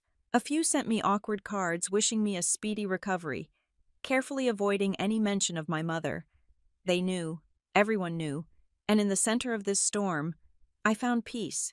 It was a strange, quiet kind of peace. My ribs were healing. The bruises were fading to yellow and green. I spent my days with Lila, watching her discover her hands, watching her first social smile. For the first time in my adult life, my phone did not ring with a crisis I had to solve. I woke up in the morning, and my bank account was exactly where I had left it. The money I earned stayed in my house. I transferred another $2,500 into the Lila Future account, then another, then another. I watched the number grow. It wasn't just money. It was freedom. It was protection. Ethan and I grew closer.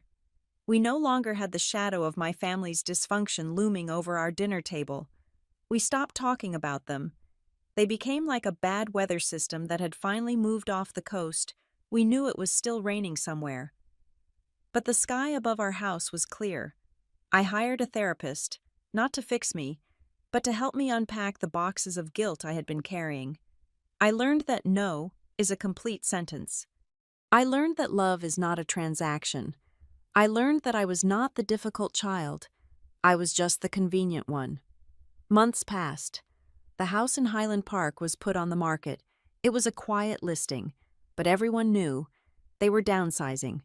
My father went back to work as a consultant, a humiliating step down from his retired lifestyle, but a necessary one. Diane, stripped of her credit cards and her status, reportedly stopped going to the club. She became a ghost in her own social circle. I didn't gloat. I didn't drive by to look. I just lived my life. Then, exactly 1 year after the accident, a letter arrived. It was not from Diane. Diane was too proud, too entrenched in her narrative to ever admit fault. It was from Kendra. The envelope was plain white. The handwriting was familiar, but less flourished than usual. There was no return address. I opened it at the kitchen counter while Lila, now a toddler, banged a wooden spoon against a pot at my feet. Ivy, I am not writing this to ask for anything. Mark and I are selling the condo. We are moving to a smaller apartment in the suburbs. The studio is closed. I am taking a job as an assistant photographer at a wedding agency. It is hard work, and the pay is terrible. I wanted to hate you. For the first 6 months, I did hate you. I blamed you for ruining everything. I blamed you for the fact that Mom calls me every day crying about bills. I blamed you for the fact that I have to work 60 hours a week now just to stay afloat. But last week, Mom called me. She needed $500 for a car repair. I told her I didn't have it. She told me I was selfish. She told me I was useless. She told me I was ungrateful after everything she did for me. And I heard it. I heard the voice you must have heard for 30 years. I heard the transaction. I realized that she doesn't look at us and see people. She looks at us and sees what we can give her. I looked at my bank account. I looked at the zero balance, and I realized that you carried this alone. You paid for my studio. You paid for my fake life. And I never said thank you. I just called you jealous. I am sorry. I don't expect you to forgive me. I don't expect us to be sisters again. I just wanted you to know that I see it now. You weren't the villain. Ivy, you were the only adult in the room. Good luck with Lila. Don't let her become us. Kendra. I put the letter down. I didn't cry. I didn't reach for the phone to call her. The damage was too deep. The history too heavy to just wipe away with a sheet of paper. But I felt a knot loosen in my chest. She knew. The truth had finally arrived. Not with a bang, but with the quiet resignation of a reality check. I picked up Lila. She smelled of milk and baby shampoo. She laughed and grabbed my nose with her sticky little fingers. "Mama," she said. "Yes," I said, kissing her cheek. "Mama is here." I looked out the window at the life I had built, the real life. The one paid for with truth and hard work and actual love. I didn't need their apology anymore. I didn't need their validation. I had my answer. And more importantly, I had my daughter. And unlike my mother, I knew exactly what she was worth. She was priceless. And she would never, ever have to pay me to love her. The final showdown did not happen in a hospital room or a coffee shop. It happened in the library of Mr. Henderson's law office, a room that smelled of old leather and expensive decisions. The walls were lined with books that contained centuries of rules about who gets to keep what. But the rule being enforced today was far simpler. It was the rule of consequences. Diane sat in a high-backed chair that seemed to swallow her whole. She looked smaller than I had ever seen her. The defiance that had fueled her for decades, the arrogant certainty that she was the protagonist of every room she entered, had evaporated. She was twitching, her hands clasping and unclasping on her lap. She knew about the will. Walter had made sure the draft was sent to her email the night before. She knew that the millions she had mentally spent on her retirement, the safety net that allowed her to be reckless with my money, had been redirected. Walter stood by the window, looking out at the Denver skyline. He did not turn around when I entered. He let the silence do the heavy lifting. I walked in, but I did not sit down. I stood near the door. I was not there to negotiate. I was there to witness the surrender. Diane looked up at me. Her eyes were puffy, her makeup hastily applied. She tried to smile, a reflex that looked painful. "Ivy," she said, her voice trembling, "I am so glad you came. We can fix this. Your grandfather, he is being unreasonable." He is talking about trusts and locking up assets. You don't want that. You want the money to be accessible, right? For the family. I looked at her, and I felt absolutely nothing. No anger, no pity, just the clinical detachment of looking at a stranger. Mr. Henderson, a man with a voice like gravel wrapped in velvet, cleared his throat. He placed a document on the desk in front of my mother. We are not here to discuss the structure of Mr. Whitmore's estate. Mr. Henderson said, that is a done deal. The trust is irrevocable. The assets are locked. Ivy could not give you a dime of the principal even if she wanted to. Walter designed it that way specifically to protect her from you. Diane flinched as if he had slapped her. To protect her, she whispered, from her own mother. From your appetite, Walter said, turning from the window. His face was hard, carved from granite. You consumed her income for 9 years. Diane, you consumed her credit. You consumed her peace of mind. I am simply ensuring you cannot consume her inheritance. Diane began to weep. It was a soft, keening sound. But we are broke. Dad. We have the mortgage. We have the car payments. If Ivy stops paying, and you cut us out, we lose everything. You are punishing me for being poor. Walter walked over to the table and slammed his hand down on the wood. The sound echoed like a gunshot. You are not poor, Walter roared. You are irresponsible. You have a household income that puts you in the top 10% of this country. And you live like you are in the top 1%. You are not a victim of poverty. Diane, you are a victim of your own ego. He pointed a shaking finger at her. You did not lose this money because of Ivy, he said, his voice dropping to a terrifying whisper. You lost it because you thought Ivy would take it forever. You thought her love was a weakness you could exploit until the day you died. You bet against your own daughter's backbone. And you lost. Diane shrank back into the chair. She looked at me, pleading with her eyes. She wanted me to step in. She wanted me to be the peacemaker, the fixer, the good girl who smoothed things over. I stayed silent. Mr. Henderson tapped the document on the desk. This is the agreement. He said, it is non-negotiable. You will sign this affidavit admitting that the signature on the home equity loan was forged. You will agree to the immediate removal of Ivy's name from the title and the debt. You will agree to a strict no-contact order regarding Ivy's financial institutions. And if I don't, Diane asked, a flash of her old spite returning. If I refuse to sign, then I walk this file down the street to the district attorney. Mr. Henderson said calmly, and we prosecute. Fraud over $100,000 is a Class 3 felony in Colorado. Diane, you are looking at 4 to 12 years in prison. He paused. And Ivy will sue you civilly for the $270,000 you took. We will take the house. We will take the cars. We will garnish your Social Security. You will not just be broke. You will be destitute and incarcerated. Diane looked at the papers. Her hands were shaking violently now. She looked at the reality of her life. There was no spin she could put on this. There was no way to gaslight a felony conviction. She picked up the pen, but before she signed, she looked at me one last time. I just wanted us to have a good life, she whispered.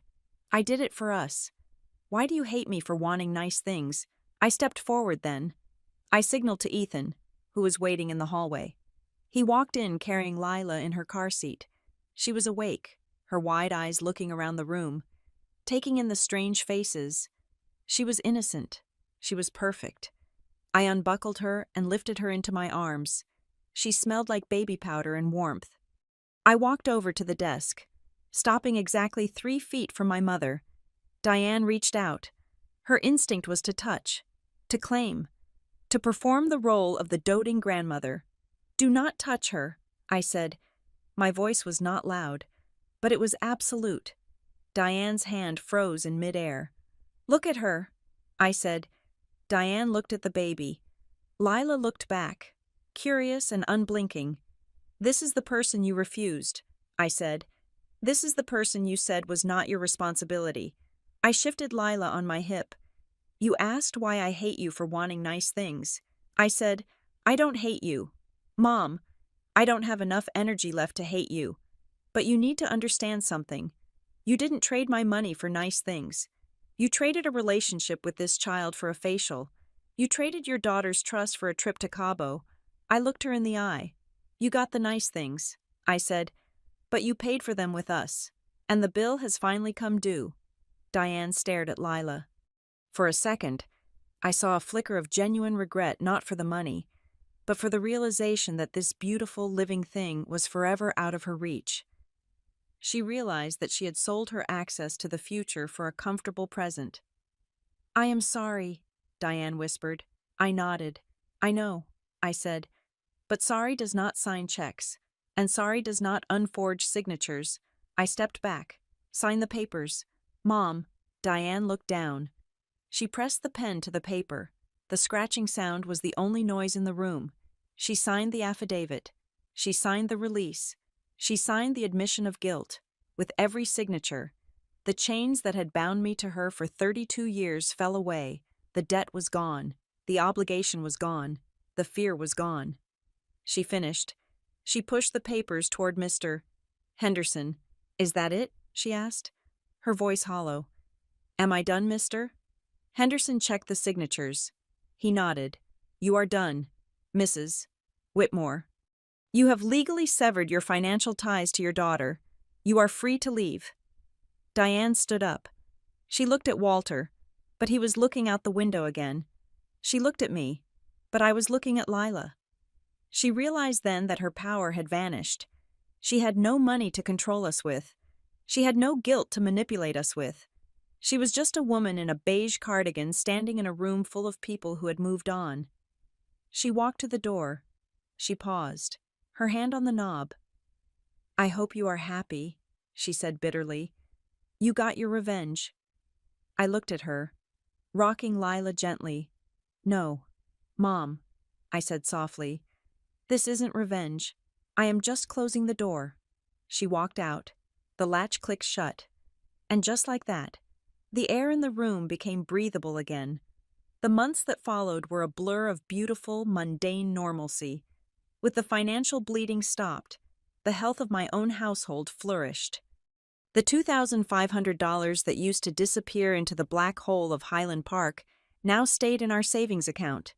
We watched the number grow, not with greed, but with a sense of security we had never known. Ethan was promoted at work. He became the senior director of operations at Northline Systems, a job he had been working toward for years, but had been too stressed to fully pursue. With the drama gone, he had the bandwidth to excel. We celebrated with a dinner where we actually looked at the prices on the menu and didn't care. We set up the college fund for Lila every month. The money that would have gone to Diane went to Lila. We called it the Freedom Fund. By the time she was 18, she would have enough to go anywhere, do anything, and never feel the desperation that forces people to make bad choices. Walter became a fixture in our home. He wasn't just the financier of our liberation, he was the grandfather Lila deserved. He came over on Sundays to watch football with Ethan. He built a swing set in the backyard with his own hands. He sat on the floor and let Lila stack blocks on his knee. One afternoon, I sat on the back porch watching them. Walter was laughing, a deep, belly laugh I hadn't heard in years, while Lila tried to put a hat on his head. My phone was silent. No crisis texts, no guilt trips, no demands. I thought about the car accident. I thought about the terror of that moment, the feeling of being utterly alone in the wreckage. It was the worst day of my life, but looking back, I realized it was also the most important. The truck that hit me didn't just break my ribs, it broke the pattern. It forced the truth to the surface where I couldn't ignore it. It forced me to call the one person who actually cared. Walter looked up and saw me watching. He smiled, his gray eyes twinkling. What are you thinking about? Kiddo, he asked. I walked down the steps and sat on the grass beside him. I took his hand, the hand that had signed the papers, the hand that had made the call. I was thinking about that phone call. I said, the one you made to the travel agent, the one that started all of this. Walter nodded. It was a good call. He said, it was. I agreed. I looked at Lila. who was busy trying to eat a dandelion. You know, I said, people talk about revenge like it is something you do to other people. They think it is about making them hurt the way they hurt you. I squeezed his hand, but I don't think that is it. I think the best revenge is just stopping. It is stopping the cycle. It is taking the resources they stole and using them to build something beautiful. Walter kissed my forehead. You are right, he said. You didn't punish them, Ivy. You just stopped rewarding them for hurting you. I leaned my head on his shoulder. Grandpa's call didn't make me rich. I was still driving the same car, living in the same house. But as I watched my daughter play in the sun, safe and secure, protected by a fortress of boundaries I had finally built, I realized the truth. It didn't make me rich. It made me free, and that was worth every single penny. Thank you so much for listening to this story. It was a journey of pain, realization, and ultimately, liberation. I would love to know where you are tuning in from today. Please leave a comment below telling me your country or city, and let's share our thoughts on Ivy's decision. If you enjoyed this story, please subscribe to Helena Revenge Stories, like this video, and smash that hype button so we can get this story out to more people who might need to hear that it is okay to close the door on toxic family. See you in the next story.